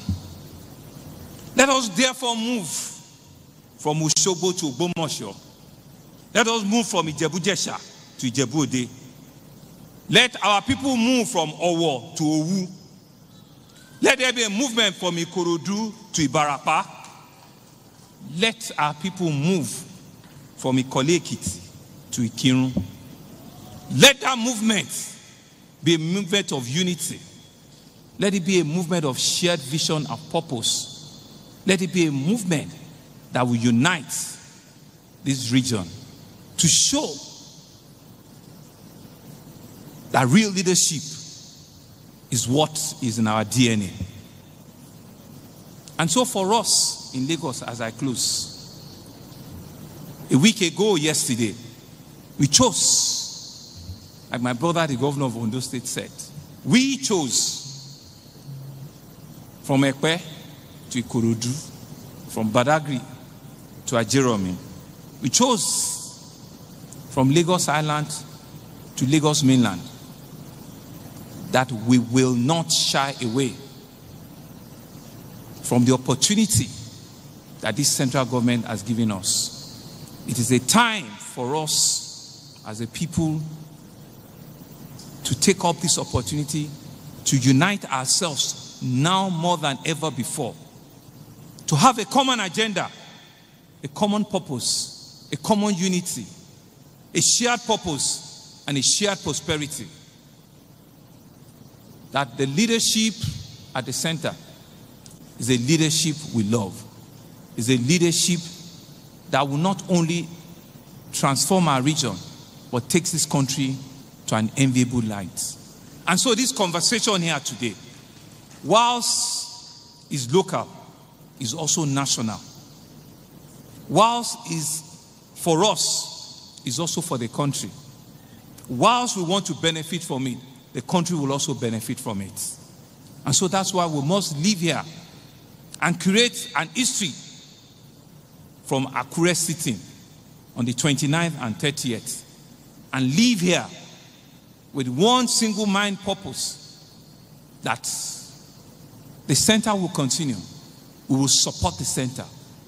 We will attribute everything that we need, the energy in us, to ensure that all of our lost time, all of our past time, it's time for us to take it back twice as fast, twice as more, twice as better. God bless Nigeria. God bless the southwest region of Nigeria. God bless the people of this region. God bless Lagos State. Thank you very much.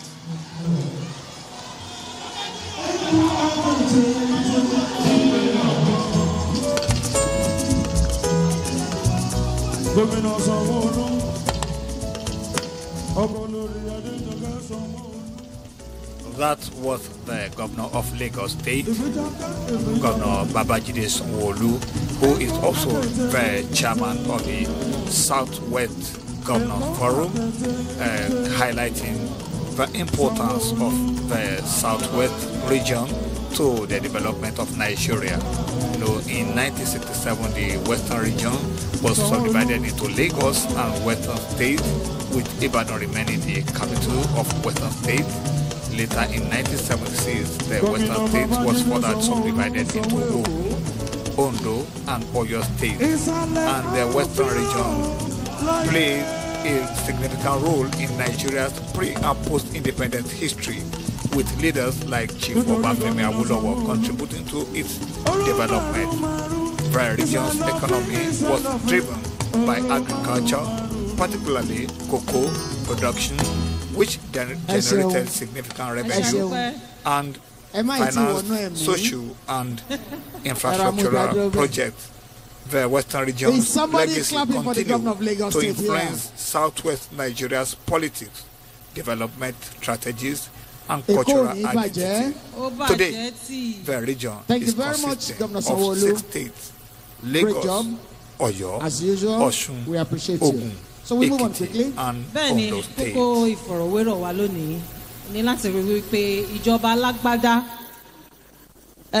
ó sàn wá síre ó sàn wá sí ó fún wa ní ìbùkún lóríṣiríṣi ọ̀nà nílẹ̀ káàárọ̀ òjíire àti pé káwọn èèyàn kan lè ní àǹfààní tó tọ́ àti tó yẹ ní gbogbo ọ̀nà nítorí náà ni a ṣe ń ṣe àpérò yìí. Lẹ́ẹ̀kan sí i, adúpẹ́ lọ́wọ́ gómìnà Sanwó-Olú, Babájídé Sanwó-Olú, àṣìyàn nípínlẹ̀ Èkó, ó dẹ̀ hàn ní gedegbe. Ó yá, yá tẹ̀síwájú. Ẹni tí a rí gẹ́gẹ́ bí alákòóso ẹgbẹ́ Afẹ́nifẹ́re, bàbá wa, our esteemed leader, wọn ò sí níbí ṣùgbọ́n wọ́n rán aṣojú wá, aṣojú tó péye, aṣojú tó lámìláka, wọ́n rán wọn wá ipe kí wọ́n wá bá wa sọ̀rọ̀ lénìí. Distinguished ladies and gentlemen, it's my singular honor to welcome Chief Reuben Fashoranti. Fashoranti is representative. Ifashoranti. Hello. Ifashoranti. His representative, the leader of Afenifere, in the person of Senator Dr. Femi Okurounmu. Ẹ bá a pàtẹ́wọ́ fún bàbá wa o. Bí bàbá ṣe ń bọ̀, a fi tó wa létí pé bí a ṣe ń gbóríyìn fún Afẹ́nifẹ́re, bẹ́ẹ̀ náà la máa gbóríyìn fún Dawn Commission tí wọ́n jẹ́ kí ó ṣeé ṣe ìpàdé wa lónìí. Àdúpẹ́ lẹ́ẹ̀kan sí Dawn Commission, thank you very much.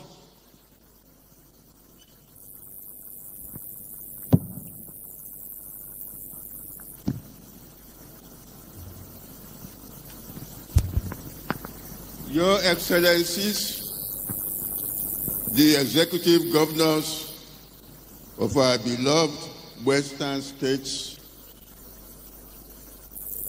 all the royal fathers present, honorable ministers and leaders of our great nation, eminent sons and daughters of Oduduwa,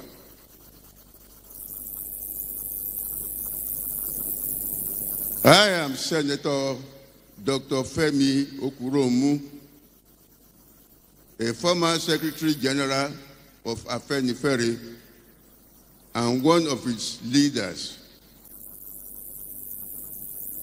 It is my pleasure to deliver on his behalf the address of Pa Chief Reuben Famuyide Fashoranti, CFR, leader of Afenifere worldwide and the Ashewaju of Yoruba.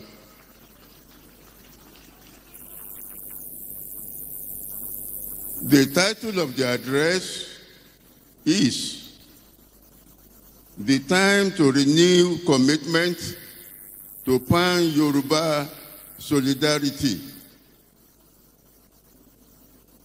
The time to renew commitment to Pan-Yoruba Solidarity. And it reads thus: I greet you in the spirit of our progenitor, Oduduwa, in the wisdom of our sage, Chief Bobafemi Awolowo, and in the hope of generations yet to come. Today, at 99 plus years of age,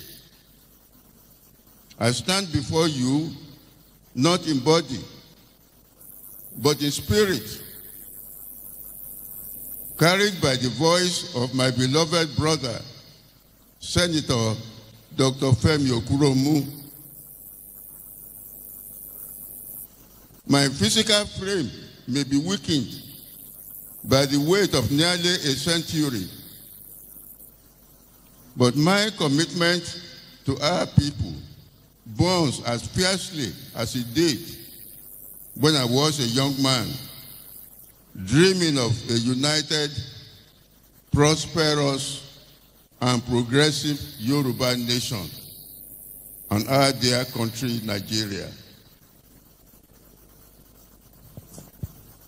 I have lived through the colonial era, witnessed Nigeria's independence, survived a civil war, endured military dictatorships, and celebrated democracy's return. Through it all, one truth has remained constant. The Yoruba nation is only as strong as its unity. The same is true of Nigeria. For over 7 decades, I have dedicated my life to the cause of progressive and welfarist political ideologies, not as a politician seeking office, not as a merchant seeking profit, but as a servant committed to the welfare and advancement of our people. I have seen our greatest triumphs and our deepest disappointments. I have celebrated our unity and regretted our divisions.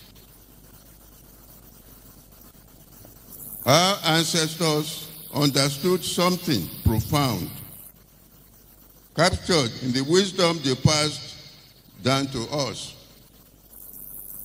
Àgbájọ ọwọ́ la fi ń sọ̀yà, àjèjì ọwọ́ kan kò gbẹ́rù dórí. This is not merely an adage. It is a blueprint for our survival and prosperity. Look around this hall today. We have assembled governors from 6 states, traditional rulers whose crowns carry the weight of history, ministers wielding federal power, legislators crafting our laws, entrepreneurs building our economy, farmers feeding our people, and youth carrying our future.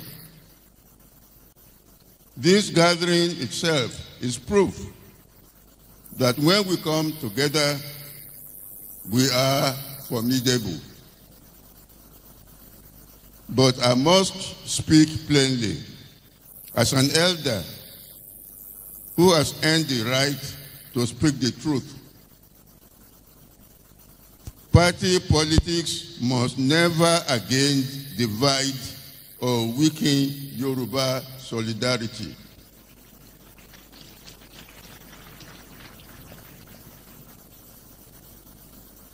I have watched with deep concern as the cancer of partisan politics has eaten into the fabric of our unity. I have seen brothers refuse to greet each other because one wears the badge of one party and another serves under a different banner. I have witnessed development projects stalled, not because they lack merit, but because they were initiated by the rival political party. I have observed leaders who should be collaborating for the good of our people logged in needless combat over party supremacy. This must end today, here and now.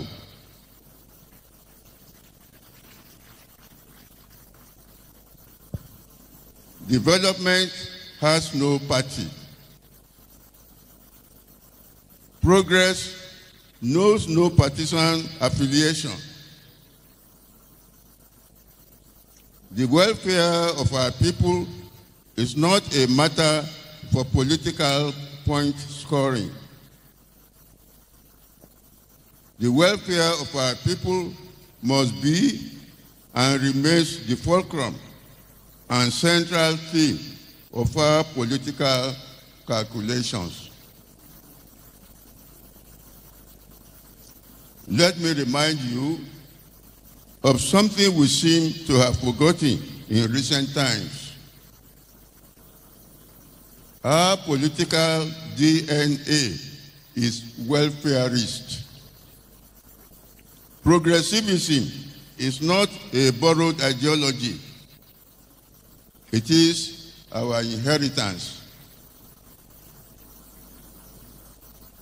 Long before these modern political parties were formed,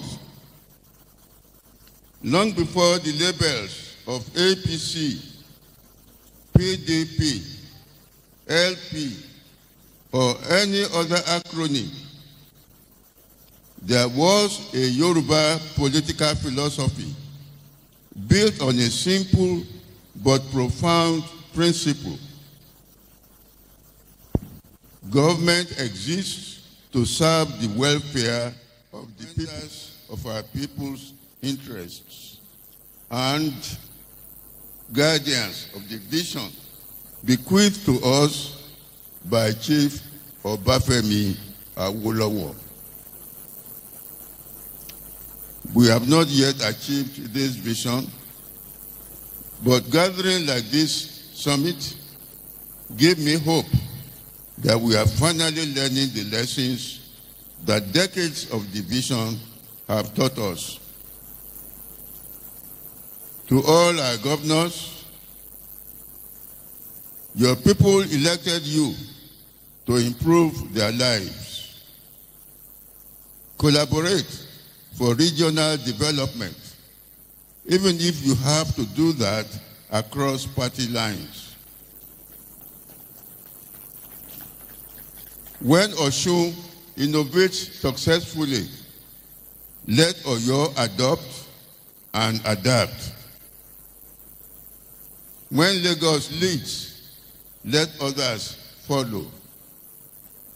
When Ondo discovers a solution, let it become Southwest's solution.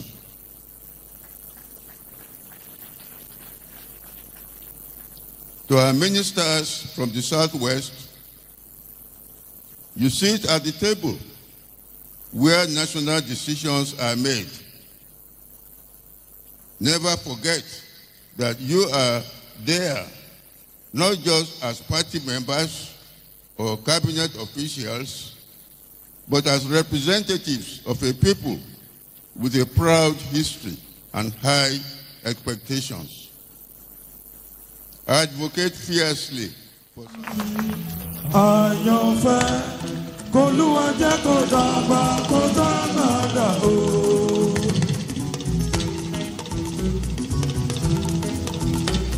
Àwọn tó pète pèrò.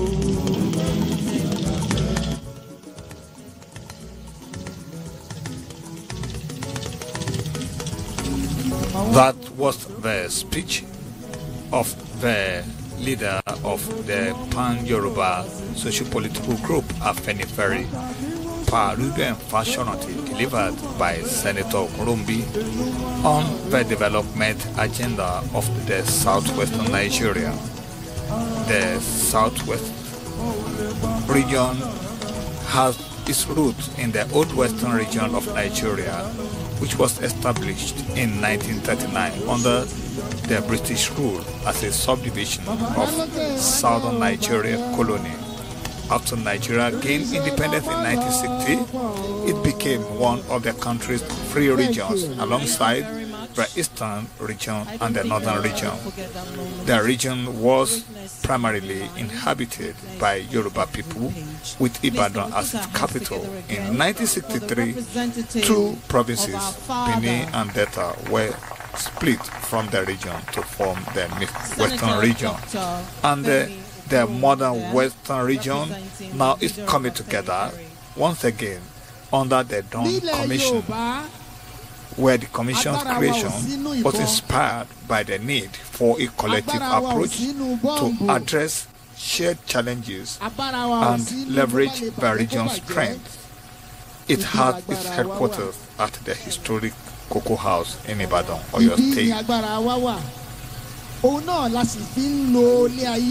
Since its inception, the Dawn Commission has worked to foster cooperation among Southwest states, promoting sustainable development and improving the quality of life for the people.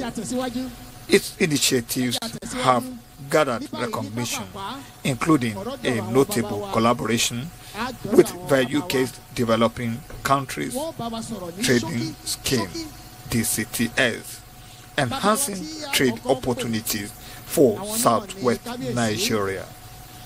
The Dawn Commission administrative structure comprises the Governing Council, which is chaired by a governor from the Southwest region, providing strategic direction, and it has a Director General and other organs of the Commission, which steer the development in the southwestern state of Nigeria.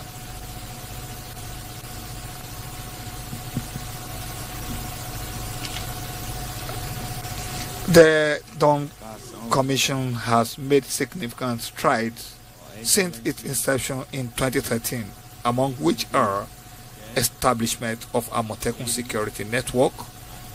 The Commission midwifed the creation of Amotekun, a regional security initiative that has been instrumental in addressing security challenges in the southwest Nigeria.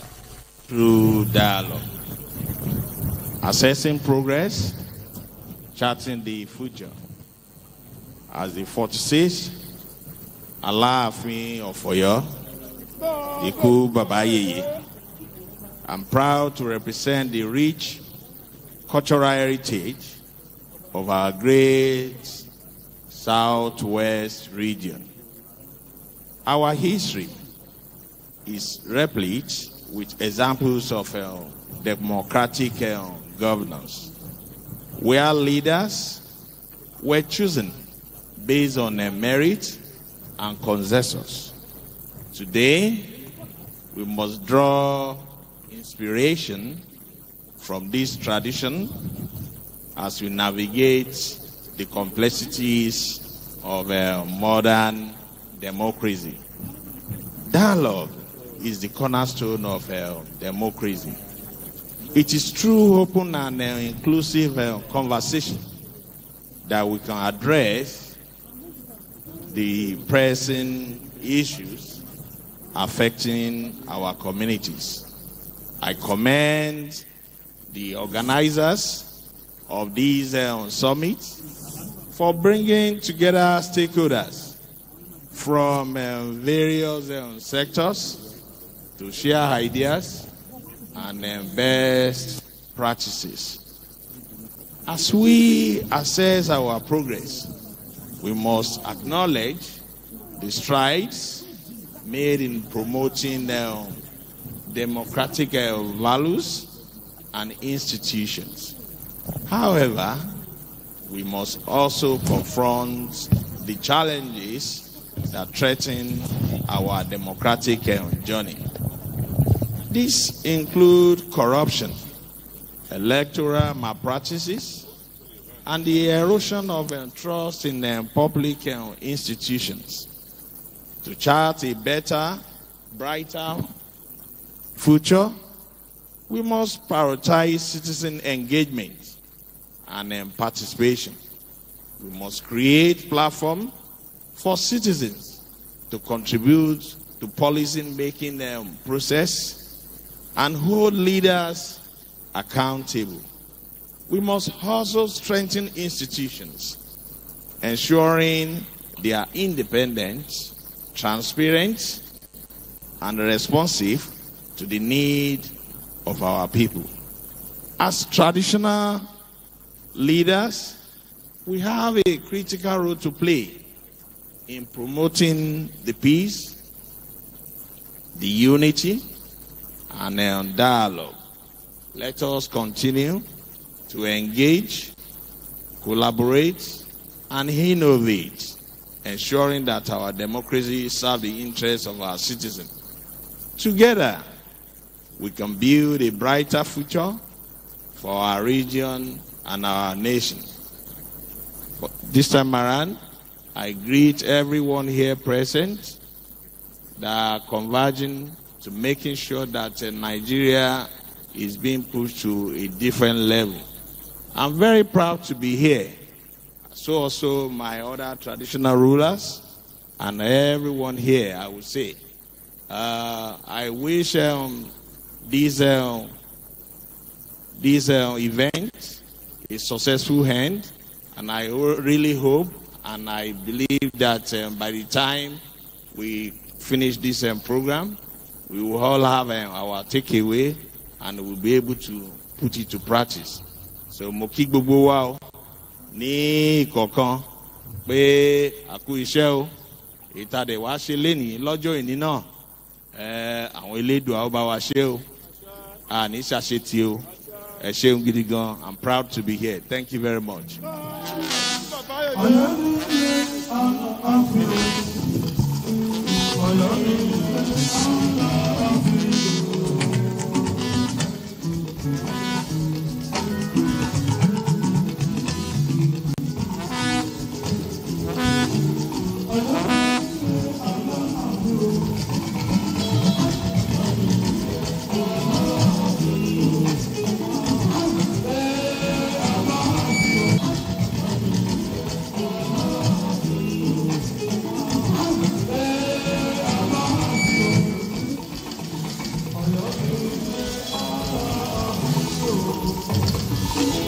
ẹ ṣeun adúpẹ́ ẹ bá mi panupọ̀ ṣe kábíyèsí o láti ààfin Ọ̀yọ́ mo ta kọ́ṣọ́ mo bọ́ sí ìlú Ọ̀wọ̀. His Imperial Majesty Ọba Dr. Ajibade Gbadegesin Ogunoye the third, the Ọlọ́wọ̀ of Ọ̀wọ̀. Mo fẹ́ rọ àwọn bàbá wa ẹnu mi ò gbà ó bàbá ṣùgbọ́n àwọn ọmọ yín náà wà lẹ́yìn wọ́n fẹ́ rojú yín bẹ́ẹ̀ bá wà ń kalẹ̀ yóò lè díẹ̀ láti fún wọn lórí. Ẹ bá mi ṣe kábíyèsí o. Kábíyèsí o.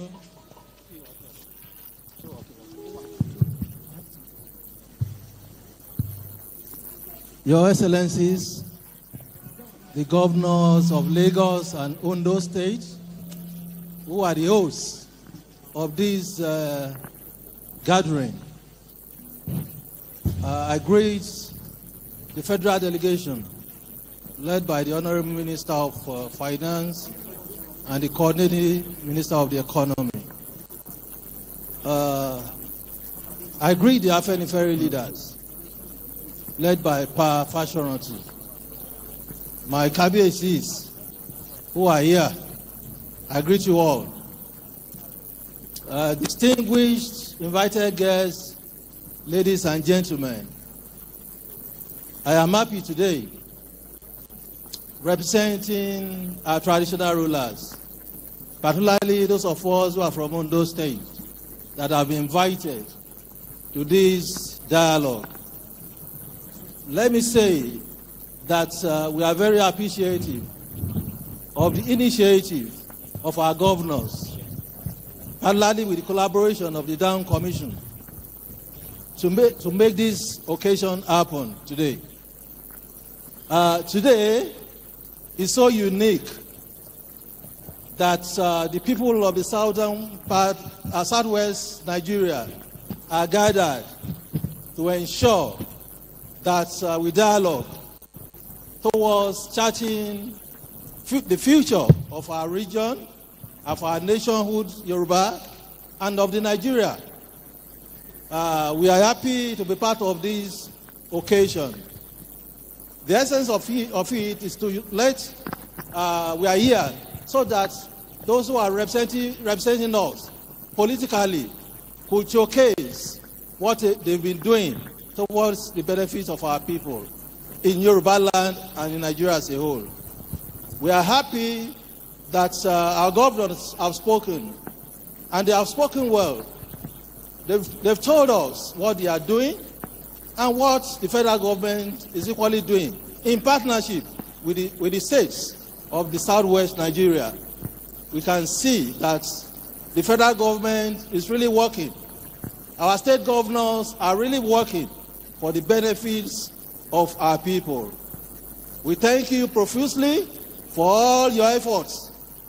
Yes, this gathering is very necessary so that we dialogue.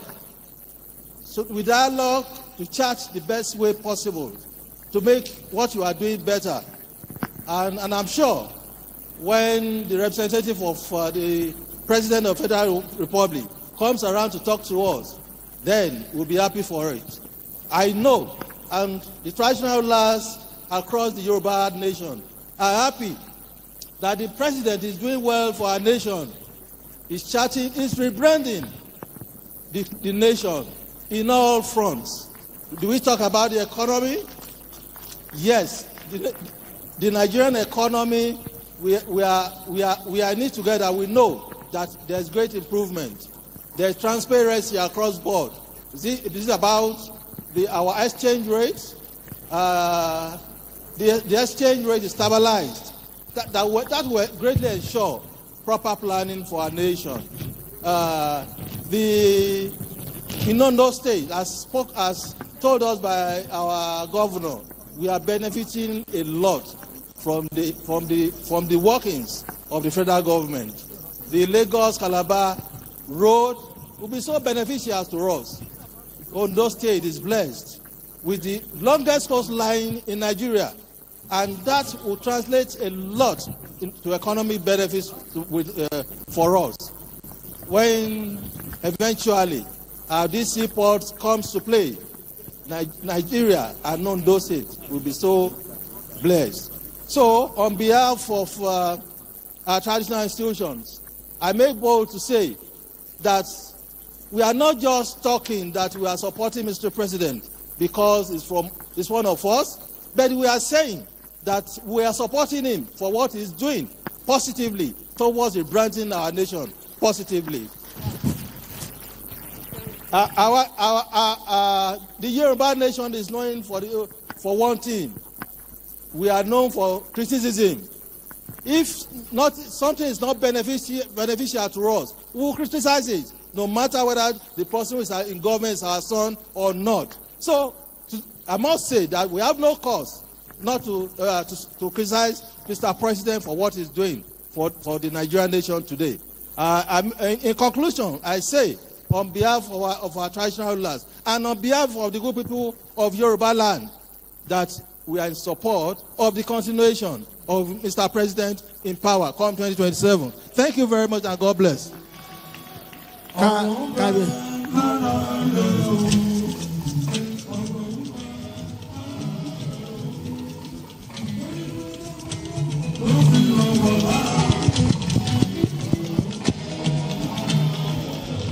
With Ekiti, Osun, Oyo, and Edo State, making it a key connection in the region. And the Ondo State also has several natural resources, such as the bitumen deposit, which is a crucial resource to the country's energy and industrial sector. And Ondo State is a major producer of crops like cocoa, palm oil, and timber contributing to their region's agricultural output. Also, Ondo State has been considered a significant state to the southwest economically because of its industrial potentials, which its natural resources make it an attractive location for industrial development and investment. And Ondo State is also of significance in terms of its tourism potential. The state's natural beauty, including the Idori Hills and beaches, offers opportunity for tourism growth. So the southwestern states have decided to gather here today in Akure, the Ondo State capital, and the state boasts of an airport and also road networks that makes it easily accessible on many fronts.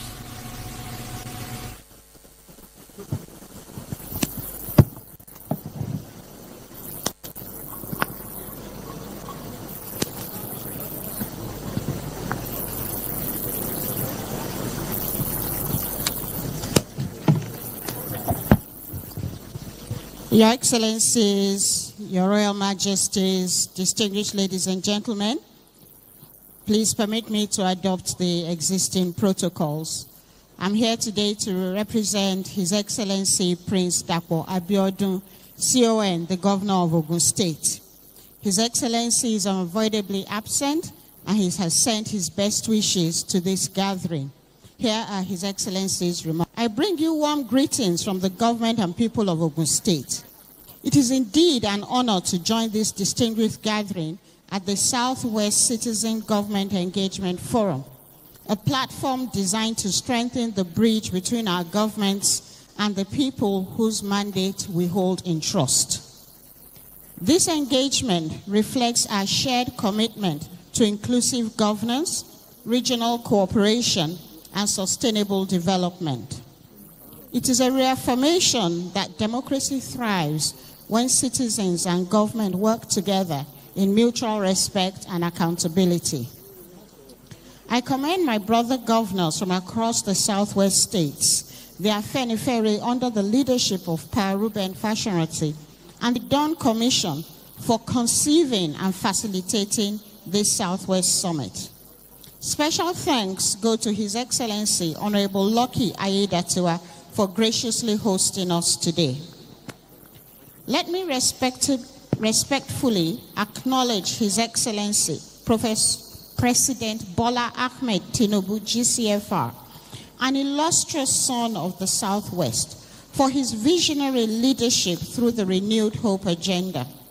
His bold reforms across key sectors have restored national confidence and placed our country on a clear trajectory of sustainable growth.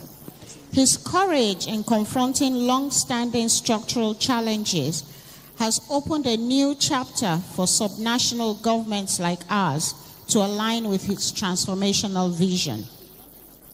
We have seen positive impacts of his policies across a region, from macroeconomic stabilization and improved fuel supply, to the rollout of the National Student Loan Scheme, the creation of the Southwest Development Commission, and the Lagos-Calabar Coastal Road Project. In Ogun State, federal government support has translated into real gains. We have benefited from the distribution of grains and fertilizers through NEMA, partnerships with the Ministry of Marine and Blue Economy on the Ijebu-Ode and Kajala inland dry ports, rehabilitation of the Shagamu-Bini Expressway, and ongoing infrastructure synergy through the Lagos-Ibadan Standard Gauge and the Lekki-Ijebu-Ode-Kajala rail link, to name a few. This summit provides an opportunity to institutionalize regular dialogue between citizens and government. True progress is achieved not by speaking to citizens, but by governments speaking with citizens, listening, learning, and acting together. Such engagement deepens trust, strengthens democracy, and ensures that policies reflect the real needs of our people. As the cradle of progressive politics and intellectual innovation, the Southwest has always led Nigeria's path towards modern governance. From Chief Obafemi Awolowo's visionary legacy to our collective strides in education, technology, and enterprise, our region remains a model of purposeful leadership. Today, we must renew that tradition, leading once again by example in accountability, inclusion, and citizen participation. Let us therefore, Your Excellencies, Your Majesties, distinguished ladies and gentlemen, let us therefore work together, federal and state governments, citizens and institutions, to build a Southwest that continues to shine as the engine of innovation and prosperity for our nation. Democracy thrives where dialogue flourishes. So let this summit strengthen our resolve to deepen collaboration, confront challenges together, and build a future anchored on unity, progress, and hope. As I conclude, I affirm once again that we in Ogun State have seen and felt the impacts of His Excellency President Bola Ahmed Tinubu's reforms and are committed to the continuity of his administration beyond this first term to further consolidate these gains and accelerate the pace of national renewal. Thank you very much, and God bless you. Prince Dapo Abiodun, CON.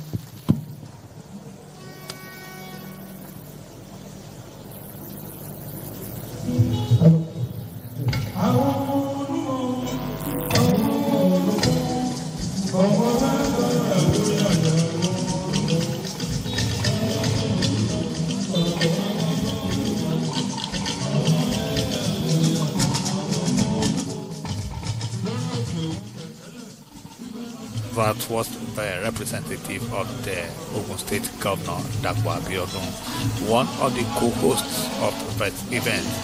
And today's summit is indeed setting an agenda for the Southwest. And the White Southwest region of Nigeria holds significant political importance to the country. As the heart of Yoruba land, it hosts Lagos, one of the largest representing the governor of Ogun State, in the world. Abiodun. Up next is the technical partners for this event. For industrial and economic stakeholders dialogue. The region's political influence is evident in its tendency to join regional coalitions in opposition to whichever region claims presidential incumbency when the incumbent is not from the Southwest. Standing on all existing protocols, I know time is fast spent and I have to abridge my speech to 1 minute as I bring on the keynote speaker. I want to thank everyone for coming. This partnership, we believe, will be enduring, and we have said to ourselves that please pardon us for all the lapses of the first edition, which is this. And as we go forward, we are soliciting the help of everyone in this region to make this an enduring success. Dialogue between the Southwest and the federal. I want to, as a development person and as Dawn Commission, we want to specially thank Mr. President for a game-changing project that we believe will change the face of Southwest Nigeria in particular. And if you ask me, what project is that? The Lagos-Calabar Coastal Road. I want us to give him a round of applause for that project. You might not know, it is the first trunk A road since independence in southern Nigeria. And you are talking of a road that links 9 states together. The economic impact is going to be transformative. Think of that man that lives in Ondo and in an hour on that road is in Lagos. Or that family in Lagos who wants to go on holiday in Calabar and can then drive for 6 hours and you are in Calabar. There is nothing more game-changing than that. Think of that farmer in Akwa Ibom that will bring out his produce on that road, and in a few hours he's selling it in Lagos, or he's able to get it to the port at Ekpe or the Ondo District port. Think of that farmer in Edo. So when we're talking of farm produce perishing, think of the impact of that road when it comes to agricultural produce. Once again, sir, Mr. President, I want to personally say thank you for giving us that project. Those who don't see tomorrow might not understand, but you are seeing 50 years ahead when history will write your name in gold for embarking on that project. At this juncture, I want to call on our guest speaker, Mr. Femi Awoyemi, the MD of ProShare. Femi Awoyemi is not just a technocrat, but he is a public speaker. Femi Awoyemi will be speaking economics with a political sense. Femi Awoyemi has served on several boards, and we brought him here today because he is an Omoluabi, an Omo Yoruba, who understands what we are going through at the moment and why we have to go through this to have a country that we can be proud of. Once again, on behalf of the Commission, Mr. Femi Awoyemi, MD ProShare. Thank you very much indeed. Can we put our hands together for him? But please, before a speech, can I appeal to us to please settle down? Please. It is not time for us to move around and start greeting people. I'm pleading. This is a keynote address, and this is a very serious session that we are having here. Please kindly take your seats. Please. Thank you. Please.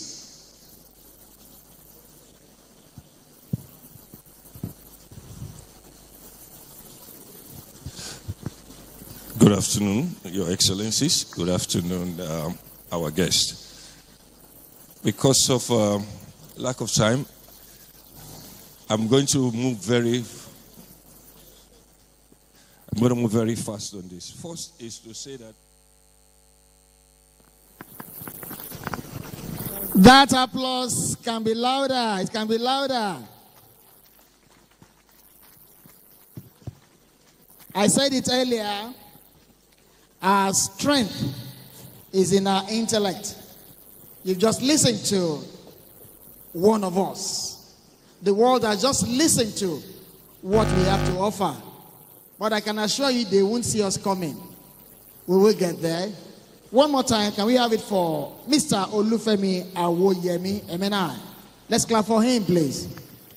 And up next now is the ministerial session. We've collapsed what we have left on the program, such that we're going to be inviting all the ministers here to come up to the podium, and then they would be presenting their scorecards one after the other. That way we can manage the time. We are trying to make this as fast as possible, but not losing the essence of the gathering. So first and foremost, may I respectfully invite Mr. Wale Edun, Minister of Finance and Coordinating Minister of the Economy for Nigeria. Please, a round of applause for him, please. A round of applause for him as he makes his way to the podium. I'm also inviting the Minister of Power, Chief Adebayo Adelabo, to the podium. Please, let's make them welcome with a round of applause. The ministers will be presenting their scorecards.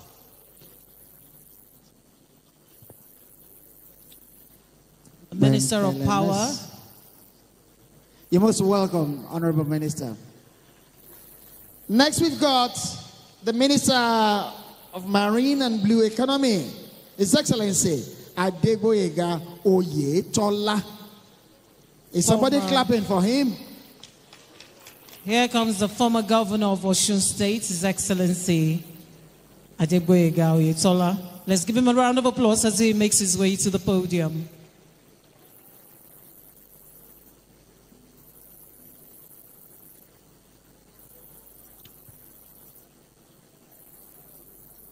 The Minister of Marine and Blue Economy. I'm also inviting to the podium now Minister of State for Health, Dr. Adekunle Salako. Please, let's make him welcome. Adekunle Salako. Let's clap for him, please.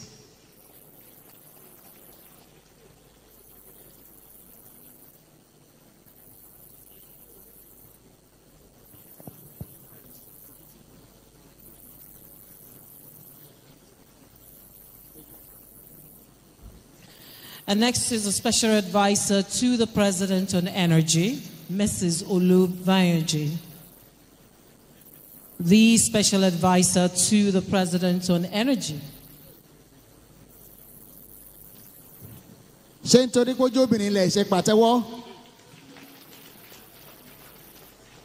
you, Mr. Governor. Thank you, Your Excellency. Thank you. There she is, the special advisor to the President on Energy, Mrs. Olu Vayanji. Now, I am trying to put myself in your shoes. These are your children.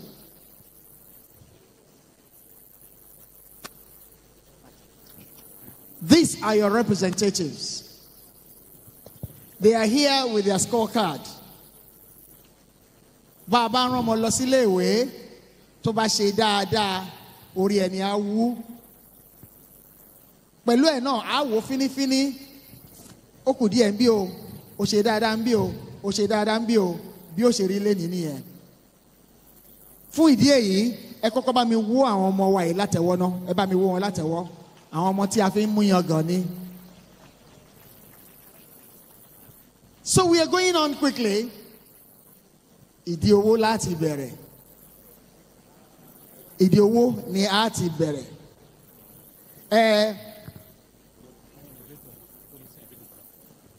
May I invite the moderator, Ms. Tomisin Adebukola. A round of applause for Tomisin Adebukola. Tomisin.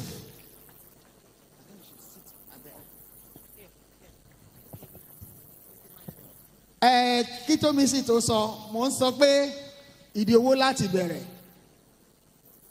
The Chinese have a saying, which is "Ichincho Ahuhi," meaning títa ríro là ń kọlà, tó bá jiná tán yóò doge.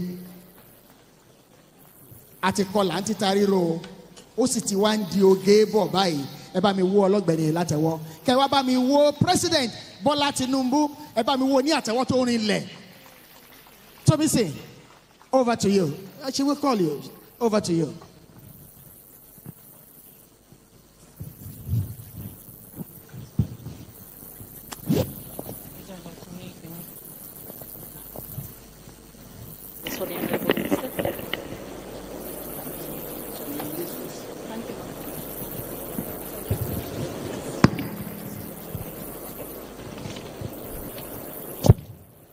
Good evening, everybody. It's been a long day, and I must congratulate all of you for being here with us. The conversation will continue. I am not going to take so much of your time, but we're going to begin with the ministerial briefing by taking the ministers one after the other. Now, right after that, we will take questions from specific groups, and also we will take questions from me as well. I'd like to begin with the nearest minister to me, and that is the Minister of Marine and Blue Economy, His Excellency, Mr. Adegboyega Oyetola. Thank you, sir. Thank you very much.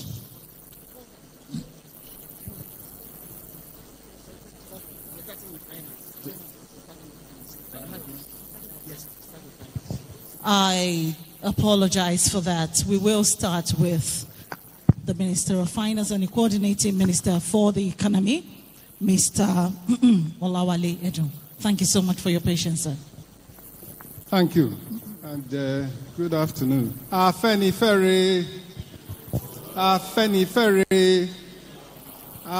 Ferry, Your Excellency, the co-host governor and the governor of Ondo State, Your Excellency, the chairman, Southwest Governors Forum and Governor of Lagos State, and all Your Excellencies here present, let me quickly, without taking too much time, recognize our traditional rulers, Kábíyèsí, the Aláàfin, and all the other traditional rulers here present. Our esteemed leaders, Baba Àwọn Kékéké, Baba Konde, Chief P.O. Akinyelure, and all the esteemed guests here, particularly Dawn and Afeni Ferry leadership. Let me start also by thanking God Almighty that we are all here today. This is a very historic occasion. I am deeply honored to be leading the federal government team to this important dialogue. As we know, under the able leadership of a very illustrious son of the Southwest, President Bola Ahmed Tinubu, GCFR, he has implemented his renewed hope agenda, and essentially, it is a matter of promises made, promises kept. And I'll start with the very first one, as we heard from Senator Okunrumu and others. The number one priority, requirement, and responsibility of leaders in government at all levels, starting from the Chief Executive, His Excellency Mr. President, is safety and security of the people. The number one promise that President Bola Ahmed Tinubu has kept is to provide security. It is that security, that improved security, that has allowed increased oil production, that has allowed increased agricultural production, that has moderated food prices. But then, as we know, he also implemented his renewed hope agenda, which saved Nigeria from the fiscal brink. We heard from the MD of ProShare just now that we recovered, we came back from the edge. The country was bankrupt, the country was gone. We all know the measures that were put in place. Market pricing of petroleum products, so there were no more queues, there was no more subsidizing neighbors through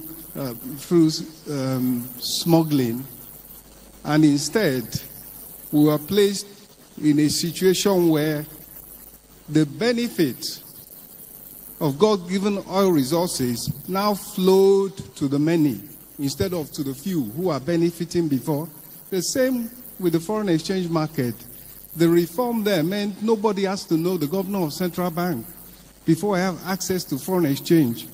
Whether you are a cottage industry trying to import bottles for your pomade that you make and sell and even export.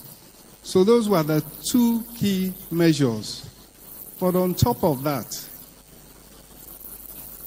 there was the commitment to fiscal federalism, transparency, and accountability. The governors here, as well as others, have given witness to the fact that, in fact, the Federation Account Allocation Committee revenues, they have gone up over 100%. That is why they have, and as the keynote speaker said, they have that responsibility to spend that money well, to spend that money wisely. It is because of the President's commitment to making sure that what is due to each level of government is actually given to them through the Federation account exercise. On the social side, the all-important social side, For the students, there's NEL Fund, 510,000 beneficiaries of interest-free loans for school fees, for subsistence. There's credit call for the general public, including civil servants, to be able to afford those things that cost a bit more, whether it's solar systems, whether it is electronic gadgets, household items. They have an easier way of paying. Similarly, we know that across the board, for the young people, the key thing that they need, the key infrastructure, the key equipment that they need now is, what do you need? You need data. You need access to the internet. The 90,000 kilometers of fiber optic network is going to be laid that will empower our young people, not just to be able to be productive domestically, but that they will be able to use that internet to export their services abroad. So we all know the figures. The economy is growing at the fastest rate that we have seen for a decade, over 4% per annum. The exchange rate is stable. The reserves are up. Inflation is coming down. Those are the results of the deliberate actions under the Renewed Hope agenda. Let me round up with this very, very important aspect. The promise of Mr. President was that definitely there will be a spike in inflation as a result of the adjustments, the necessary and overdue adjustments that needed to be made at the, what we call the macro level, at the high level of the economy, of economic management. But his promise was the poor, the vulnerable, the weakest would not be left behind. They would not be left to their own devices. This would not be a question of, well, every man for himself. And so he implemented a direct benefit transfer system. It is ongoing. It is getting more robust. It is improving every day. It is delivering. Shortly, it will have delivered to 10 million households. A household is roughly 5 million people. So there will be 50 million people, and there are about 40 already now that have received 1, 2, and/or 3 direct payments so that they get funds and they decide what their priority is. More importantly, that digital ID, the ability to identify individuals and groups biometrically, uniquely, and to pay them through a bank account, if preferable, but sometimes a mobile wallet, is an important part of a social welfare system. And we have heard that the most important priority of government is the welfare of the people. So that is an ongoing feature of any modern society, that you identify people who are weakest and who need help, and you can reach them in a transparent and accountable way. However, we hear and we know that what has gone on in the Nigerian economy now, investment is growing. In the oil sector, Shell just invested $5 billion. And with Mr. President's economic diplomacy, investors are now seeing Nigeria as a choice destination, as a profitable place to invest, a safe place to invest, a secure place to invest. But in order to drive down the benefits of the reforms and the gains that have been made, in order to drive them down, because the gains, the governors, as we have said, the states and even the local governments are relatively buoyant compared to what they were. I gave you the figures. So the states, together with the federal government and the local governments, under the patronage and the leadership of President Bola Ahmed Tinubu, just weeks ago at the National Economic Council, they approved what is called the Renewed Hope World-Based Development Program. That program will take resources, money, advice, grants, physical inputs, support to each ward, 8,809 wards, where people who are economically active will be given resources to help them to produce more. So therefore, it will not be just at the high level that you get people investing and producing more. Each economically active person at the ward level will be assisted through the Renewed Hope Ward Development Program to get the resources they need to do what they are doing, to do more of it, to do it better, to produce, even to export across West Africa and beyond. That is the commitment of Mr. President and indeed the entire nation. And I think on that note, I felt that I've dealt with the macro, I've dealt with the grassroots, I have dealt with what there is to come. Mr. President will sustain the current momentum of reforms which are giving Nigeria not just accolades and commendation internationally, but they are bringing home investments. They are bringing home jobs. They are bringing home growth. And they are bringing home reduction of poverty in Nigeria. Thank you. Thank you very much. Please, a round of applause for the Honorable Minister. Thank you, sir. Power is one of the most important metrics that citizens use to measure government impact. So I will be moving straight to the Minister of Power, Chief Adebayo Adelabu.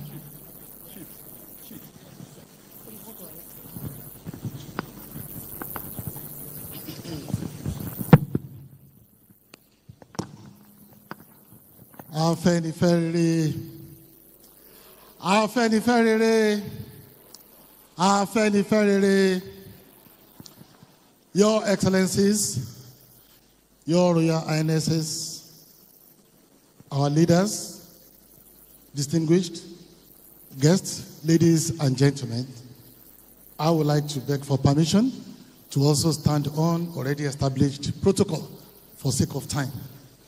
I'm also very happy to be here to brief our constituents, our region, on the activities and progress made in all the critical sectors under the administration of our God-sent President Bola Ahmed Tinubu in his Renewed Hope agenda. And happily, I'm the one overseeing the power sector. Power sector is quite unique and critical to our national existence. The uniqueness stems from the fact that there is no major or critical sector in the economy that can perform optimally without a functional power sector. Every sector needs to be energized.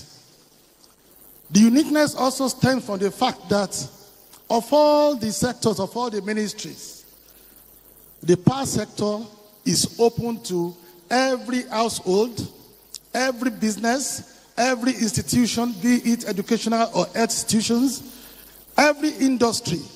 You can, from the comfort of your homes and offices, assess or evaluate the performance of the power sector. So there is nothing about media hype or giving you false information. When there's improvement, you will know. When we are getting worse, you will also know. Even to the pregnancy that is in the womb, when the heat is too much, he or she will realize that there's something wrong with our power sector. We can start talking about power sector from now till tomorrow, but for the sake of this audience, I will summarize what the administration of President Bola Ahmed Tinubu has done in just 5 points. Because We've done so much, and the power sector problem is almost as old as our independence. We've had dilapidated infrastructure that have not been serviced for years, and the sectoral issues historically has been living with us, even since I was a child. So what we did was to tackle the root cause of the problem in the power sector, so that we can actually give it a lasting and enduring and a sustainable solution to our power sector issues, which has affected good lives in our homes, has affected underperformance of our educational and institutions, which has killed small and medium-scale enterprises, which has killed thriving industries in the past, and has led to lots of job losses, has made us to depend on importation of things that we were producing here before. And just like the finance minister and coordinating minister for the economy said, this has had negative impact on our foreign exchange reserve and the strength of our currency. Now, we have to produce what we use, and we must use what we produce. How do we do that? There must be an energized, a functional, a reliable, and affordable power sector. The number one thing that we tackled, like they say in Yoruba land, that do not give me fish, but teach me how to fish. The first problem that we discovered was that the activities of the power sector across all segments in the power sector value chain was over-centralized. For our Baba here, our fathers, our mothers here, you all knew what is called the Electricity Company of Nigeria, ECN. Some of us did not meet it. What we met was National Electric Power Authority, NEPA. Some met Power Holding Company of Nigeria, PHCN. All these three entities were all centralized government agencies.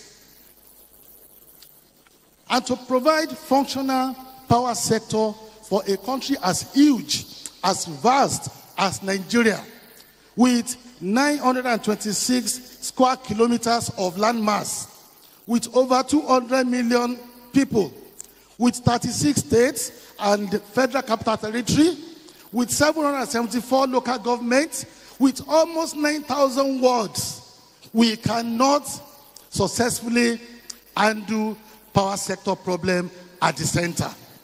So what do we need? We needed decentralization. Everybody must get involved.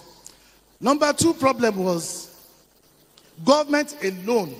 It doesn't happen anywhere in the world, in the advanced countries. Government alone cannot single-handedly finance or fund affordable, reliable, and functional electricity. We need the private sector funding. There must be private sector infusion of funds, both local and international or foreign. So those are the two problems: decentralization and liberalization. What President Bola Ahmed Tinubu did was, on the assumption of office in May 2023, the first bill he signed into law was the Electricity Act of 2023. With this Point Finder Act, I believe the president deserves a round of applause. Yes, with this act, we have devolved the activities of the power sector to the sub-national levels, so that the state governments can also handle the issue of electricity in their states. The local government can get involved, and with liberalization, private sector investors can also play in all the segments of the power sector value chain, from gas supply to gas transportation, to power generation, to power transmission, to power distribution, in fact, to the customer last mile connection in terms of metering.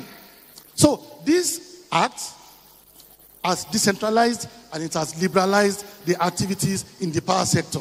And the advantages of this, we have started seeing the impact. The vibrancy in the power sector we have today has never been like this.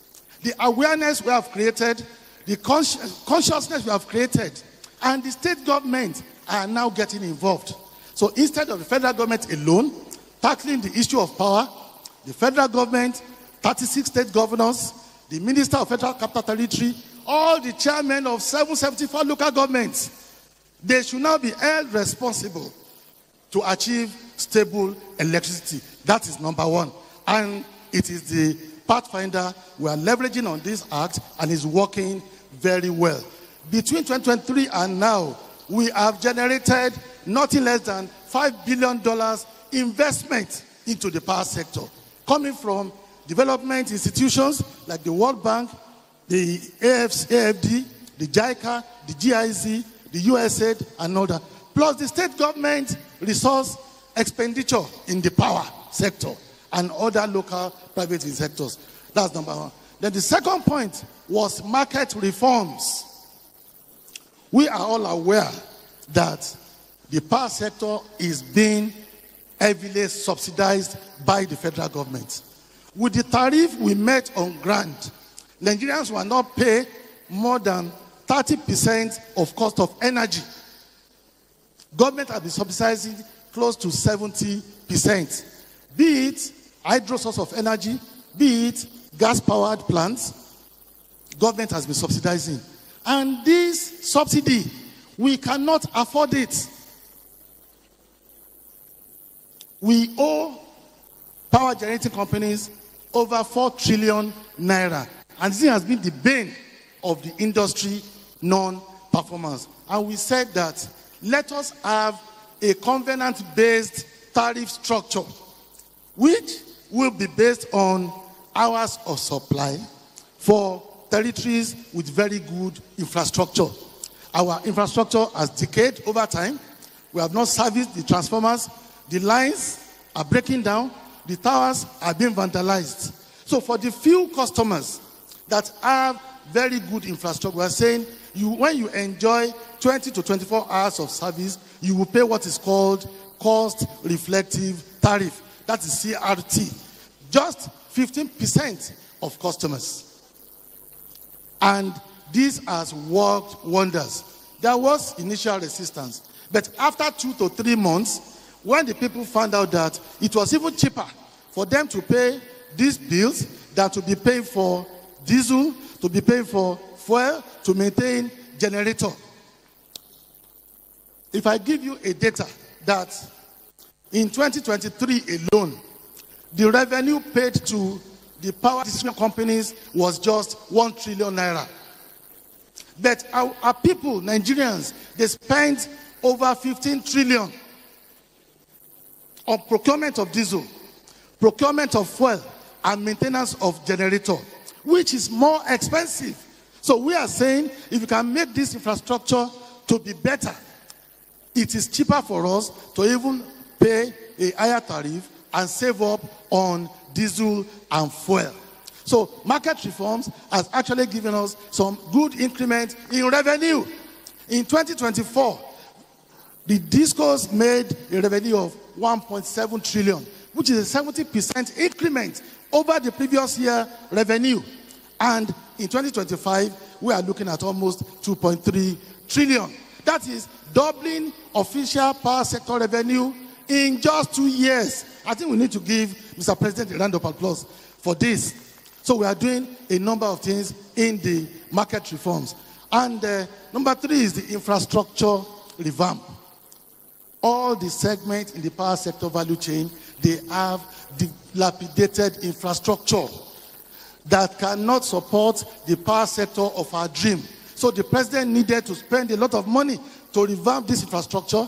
We have some generating companies that have dilapidated turbines, which we are working on to revamp. We have also added additional 700 megawatts of Zungeru hydro plant.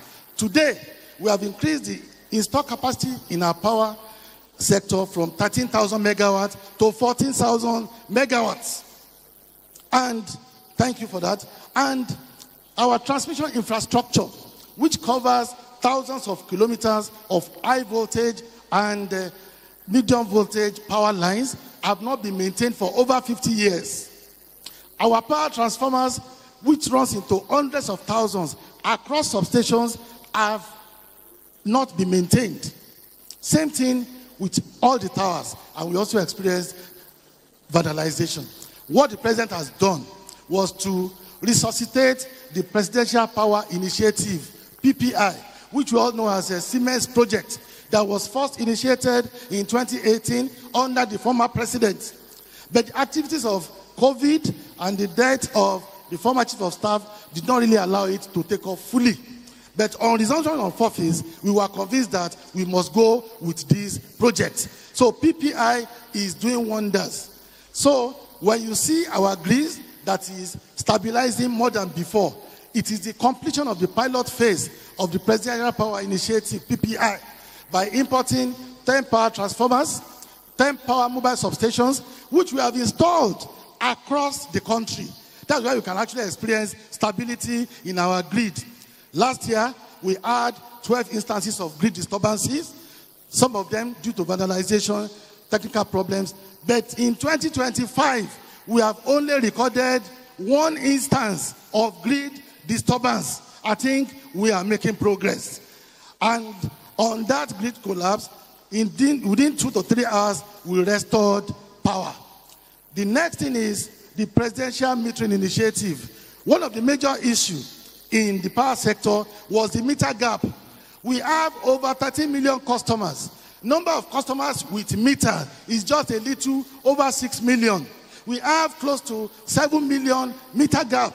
Mr. President, together with the states, under the federal account allocation, have set aside 700 billion naira to buy meters.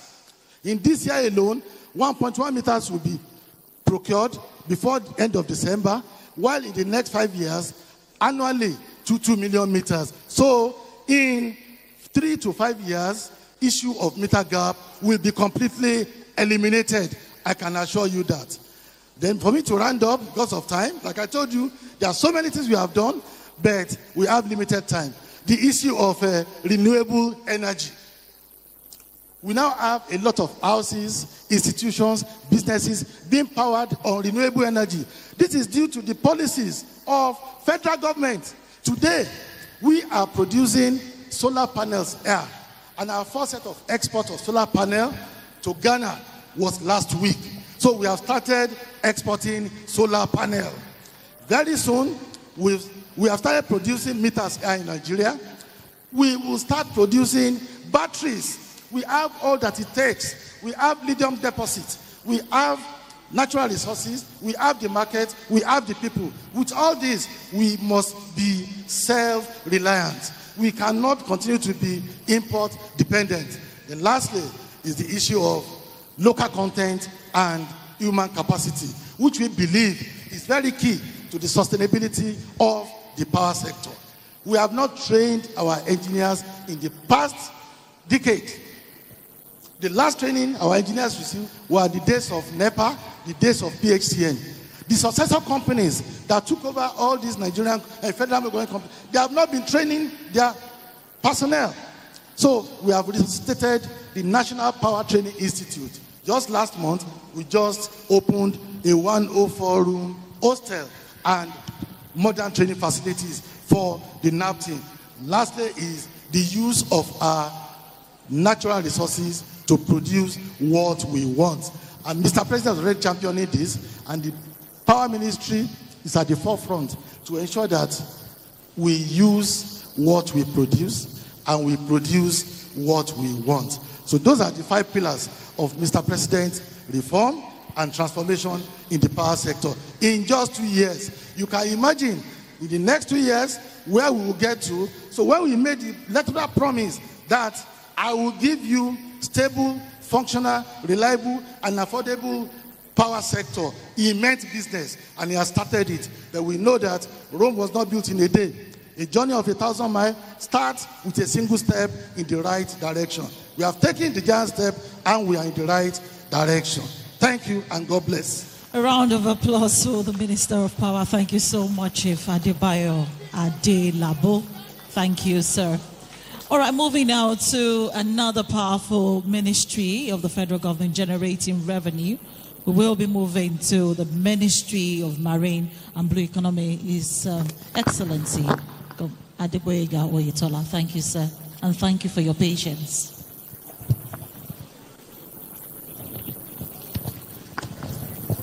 Afenifere.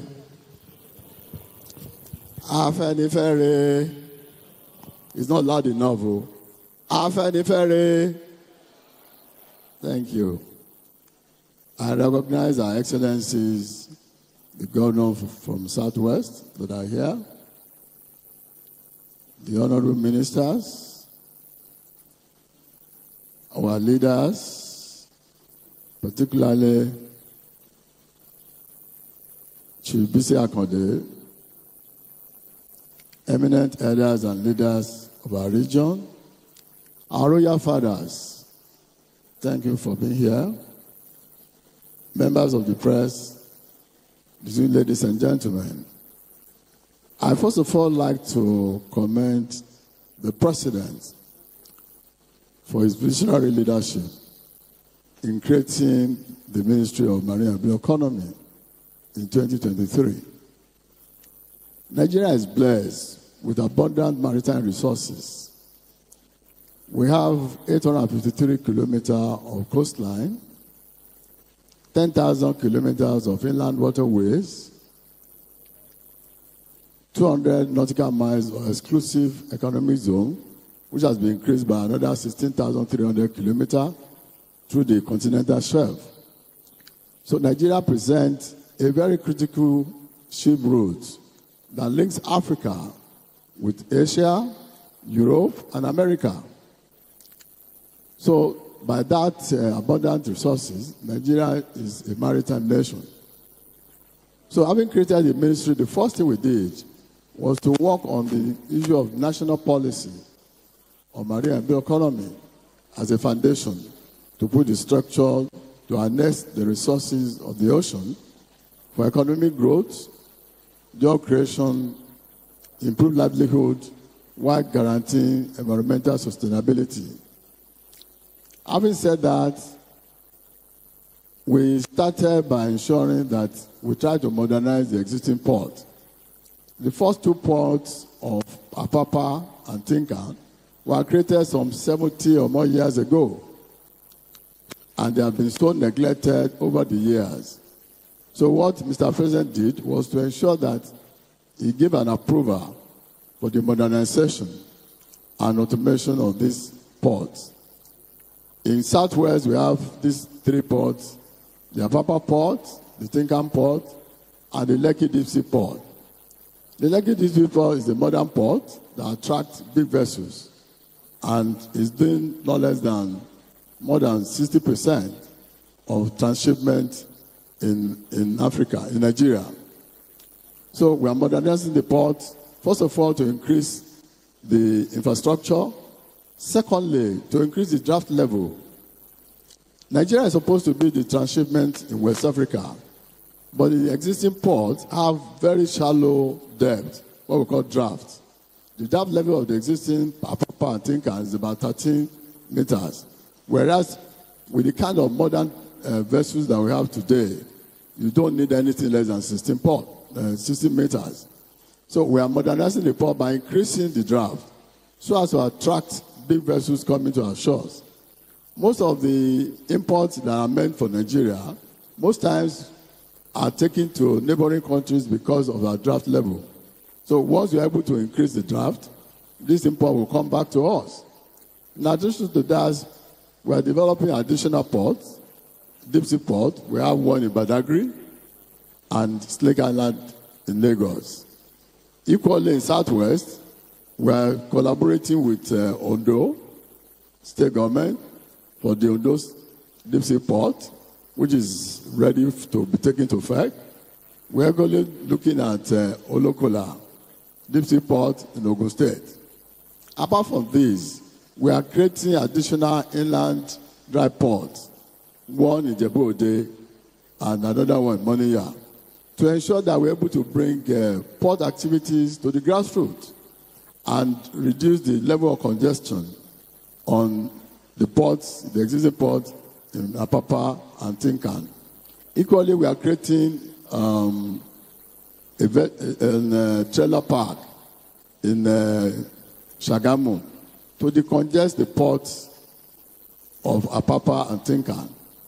Again, we've succeeded with the collaboration with the state government to put an end to the Apapa gridlock. Some years back, you realize that passing through to Apapa is like going through hell. I must commend the government of Lagos State, the Navy, and our agencies for ensuring that this gridlock is a thing of the past. We have grown our revenue by automating processes, by efficiency in port operation. In 2023, our revenue from the agencies was about 700.9 billion. But I can tell you today, in 2024, the revenue has grown to 1.39 trillion naira, which is an improvement from the 2023. And I want to believe that by the time we talk about revenue in 2025, I won't be surprised if it is going to be more than 2 trillion. I know the Minister of Finance will be looking forward to that. Apart from all of that, we are doing a lot in terms of ensuring that we do capacity building for our youth. We want to encourage our youth to take career in maritime. It's very lucrative. We have the Maritime Academy in Noron that trains our seafarers. We're doing more of that. Sometimes we take some of these youths even to neighboring countries and even abroad for training. Again, we succeeded in stabilizing prices of petroleum. You'll be wondering why. We are not in petroleum ministry. But the policy of Naira for crude for Naira that was launched by the federal government has assisted in ensuring regularity of petroleum products. For instance, the Dangote refinery is buying our crude in Naira. What it means is that fluctuation in terms of dollar will not affect stability of the prices. So it's the policy of federal government that has assisted in ensuring that fuel is available and at affordable price. Again, we're looking at developing more inland waterways. We are looking at phasing out the rickety boats that are creating problems on our inland waterways. I want to enjoin our subnationals, the governors, to please collaborate with the federal government in phasing out rickety boats. I could recall that during the time of our president when he was governor of Lagos State, Mo Lue and what they call Bole Kaja were the king of the road, and they were creating a lot of nuisance and a lot of lives were being lost. What did he do differently? He gradually phased them out to the extent that children born after 2003 might not know what is called Mo Lue or Bole Kaja. So it is important for us to gradually phase out the rickety boats and ensure the use of life jackets at all times. These are some of the things that we can talk about in terms of the efforts of the ministry in supporting the federal government, and that has been made possible through the renewed up agenda of Mr. President. I believe by the time we are supposed to be given a scorecard come next year, I'll be able to talk more on what we've been able to achieve so far. Thank you. A round of applause. Thank you so much, sir. We are grateful for that brief. I mean, a lot of people were wondering at the beginning of the creation of that ministry, what exactly will a ministry of marine and blue economy be doing? I mean, a lot of Nigerians had that question at the back of their minds. Okay, before we move to the next minister, we'll be speaking about health. We will be taking about 4 to 5 questions per minister. So please, if you have questions, you could write them down, or you could begin to make your way towards the corner where the presenters, the hosts for the event are. So please write your questions down and pass them. Quickly, we'll be moving to the Ministry of Health. And we have with us the people who are in charge of you and I being hale and healthy. The Minister of State is here. We have Dr. Adekunle Salako be speaking to us about the strides that President Bola Ahmed Tinubu's government had made in the health sector. Thank you very much.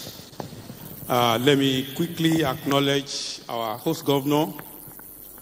I call him the shining governor of the Sunshine State, Lucky Orimison Ayedatiwa, and of course, the chairman of the governors in Yoruba land, the excellent governor of the Center of Excellence, Babajide Sanwo-Olu, and all governors in the Southwest here represented, our KBACs from the four corners of Yoruba land, our leaders. Permit me to specially acknowledge, as a former chairman of Afenifere in my senatorial district, acknowledge our leader worldwide through the leader of Afenifere in Ogun State, Senator Femi Okuromu. I will open my presentation with a very profound quotation that is an inspiration to me and to us in the Ministry of Health. Mr. President said, and I quote, in 2023, "As long as we think wisely, do boldly, and remain faithful to our noble objectives, no mortal power can stop us." And with that, I personally draw a lot of inspiration.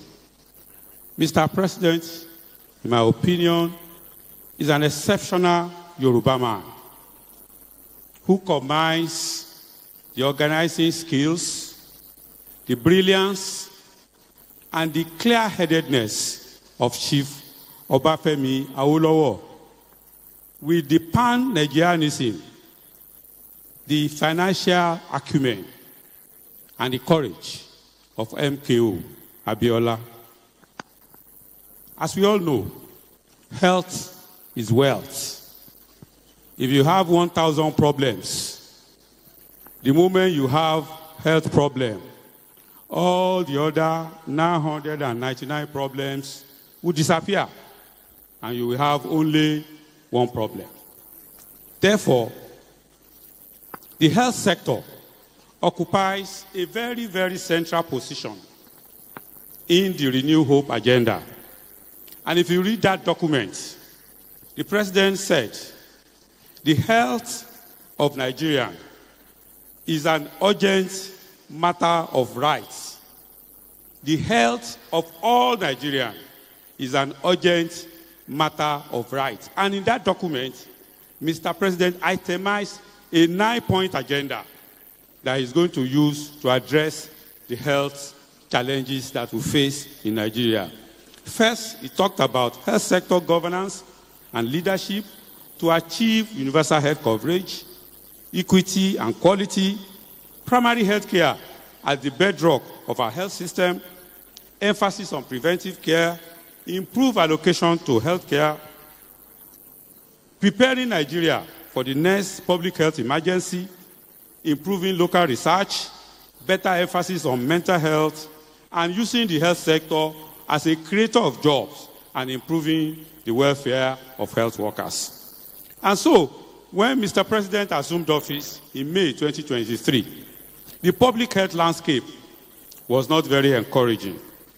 Less than 5% of Nigerians were covered with social health insurance, which means about 95% of Nigeria were doing out of pocket to harvest or to access health care.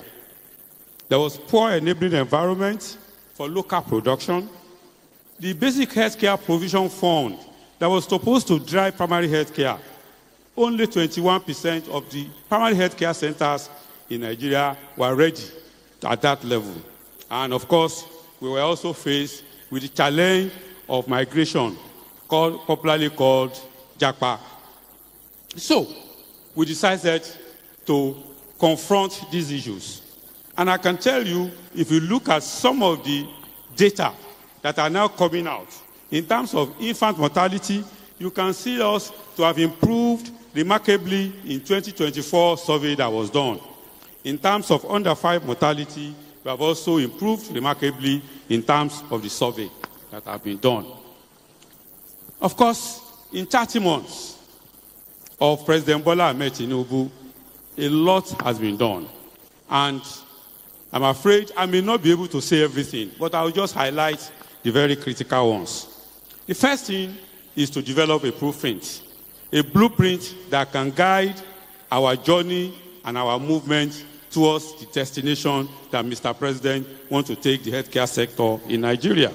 And so, we came up with what we call the Health Sector Renewal Investment Initiative, a blueprint that the sub-national governments also subscribe to under the leadership of the President. President convened the sub-national government, convened the partners, convened the civil society, and we signed a compact that everybody say this is the path to go, using what we call the sector-wide approach, so that we all know what is happening. What is happening in Ogun State, Federal knows, Ondo State knows, and we are also collaborating with one another. I don't know whether they are showing yes, they are showing it.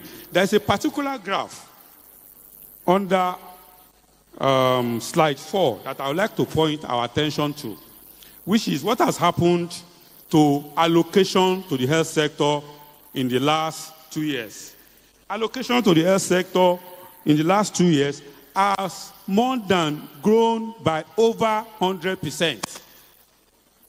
Over 100% increase in the allocation to health sector.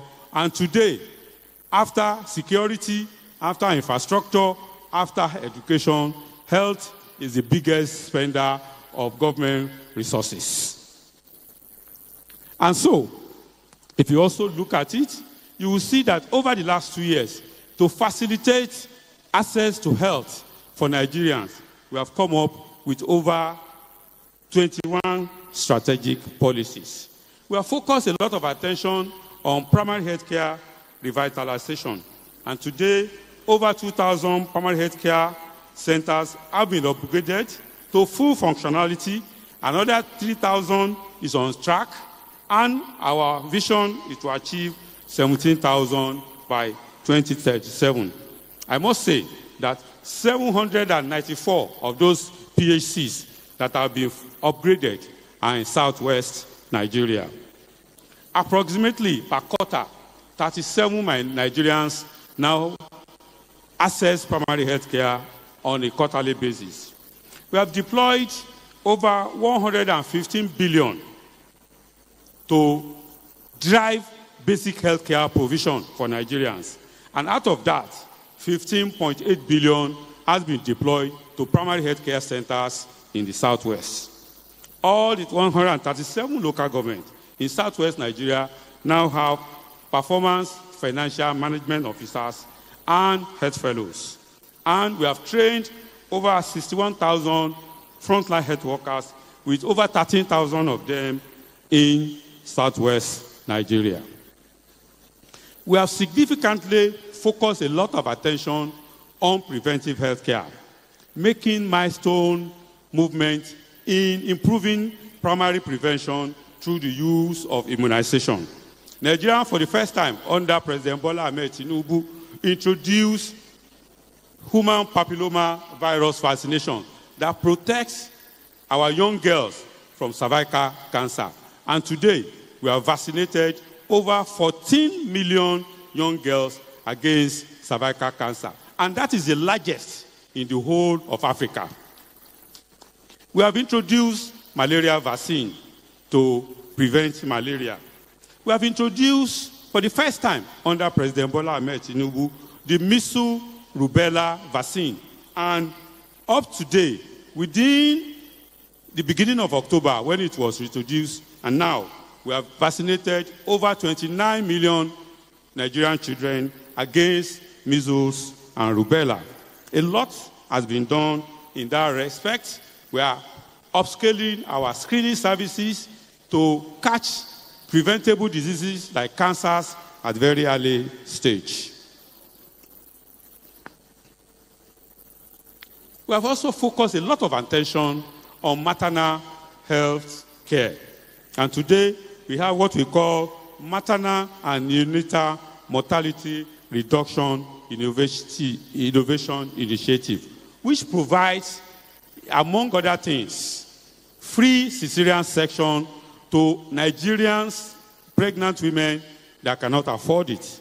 And today, over 4,000 free cesarean sections have been done. Some of them in Lagos, in Ibadan, in Ile-Ife, in Abeokuta, in Owo, in Ado-Ekiti, centers that are being used for this initiative. Now we have what we call the Save Mama hotline. And I want to ask all of you, please dial 3581 on your phone. And for any pregnant woman in any part of Nigeria today, if you dial 3581, somebody will respond at the other end.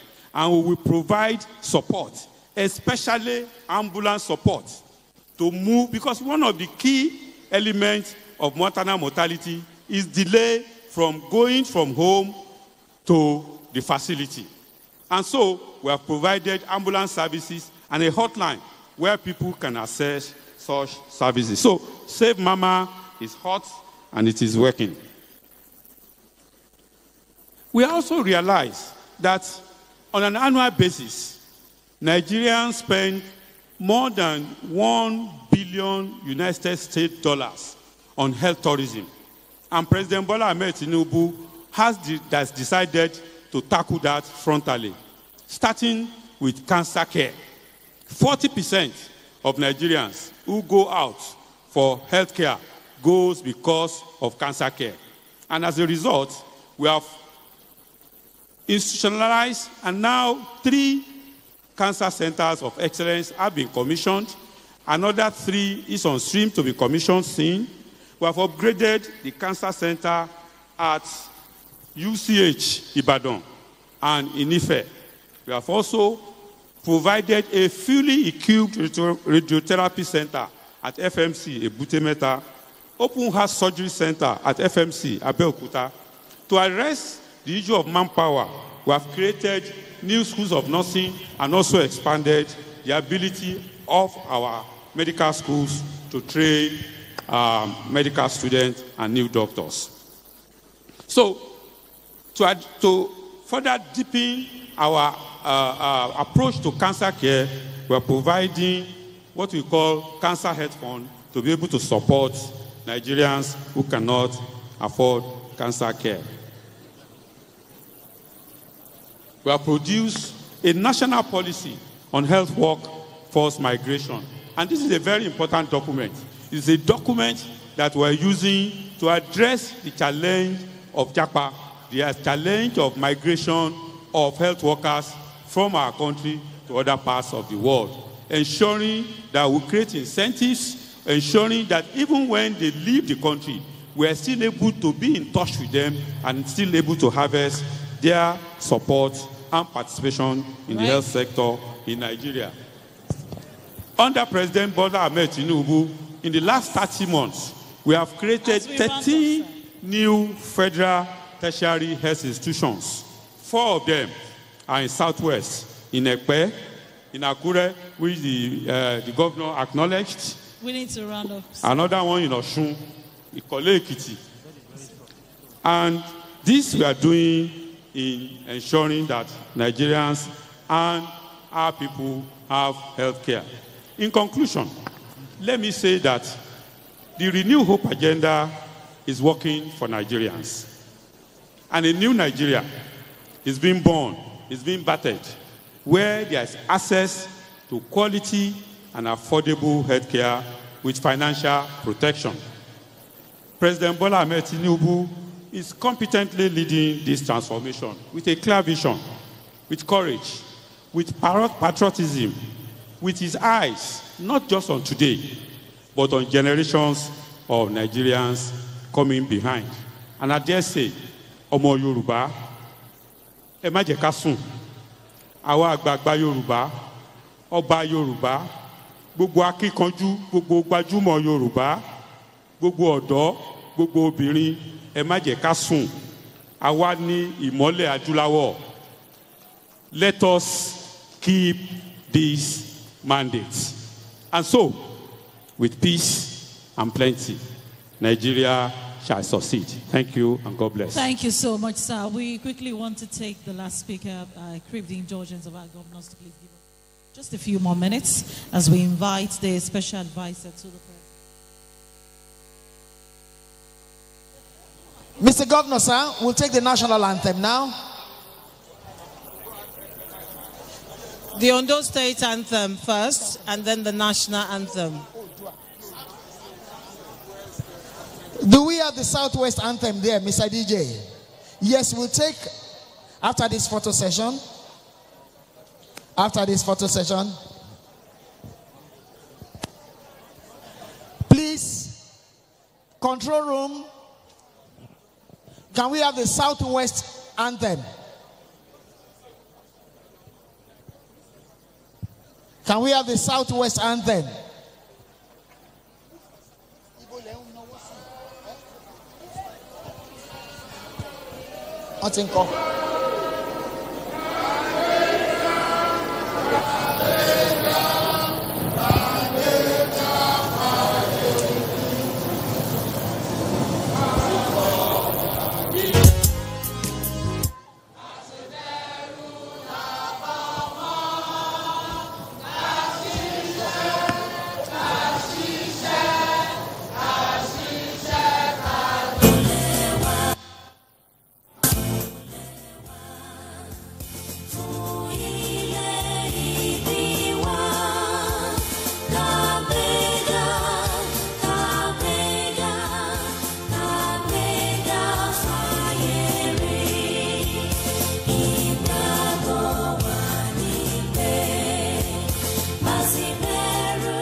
Thank you very much. National anthem, please. The national anthem. National anthem. Nigeria, our own native land, though tribe and tongue may differ, in brotherhood we stand. Nigeria's own and proud to serve our sovereign motherland. Our flag shall be a symbol that truth and justice reign. In peace all battle honored, and this we count as gain. To hand unto our children a banner without stain. O God of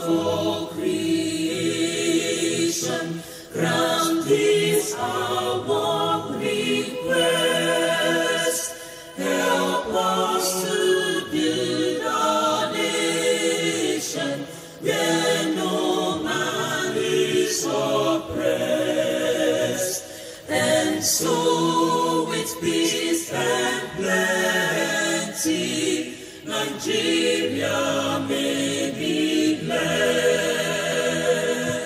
Agídí yín pọ̀ lóńdó yìí, àfìgbà tẹ́ ẹ kọ́ tán. With the national anthem, we now come to the end of the day one of the Southwest Citizens Government Engagement Summit holding here in Akure, Ondo State. It is a summit envisioned and organized by the Afenifere Group as an institutionalized platform for amplifying citizens' voice, holding government accountable and ensuring that the Southwest region's contribution to national development are matched by equitable federal attention and resource allocation. On that note, on behalf of the entire crew, I am Ni Omotense saying bye for now.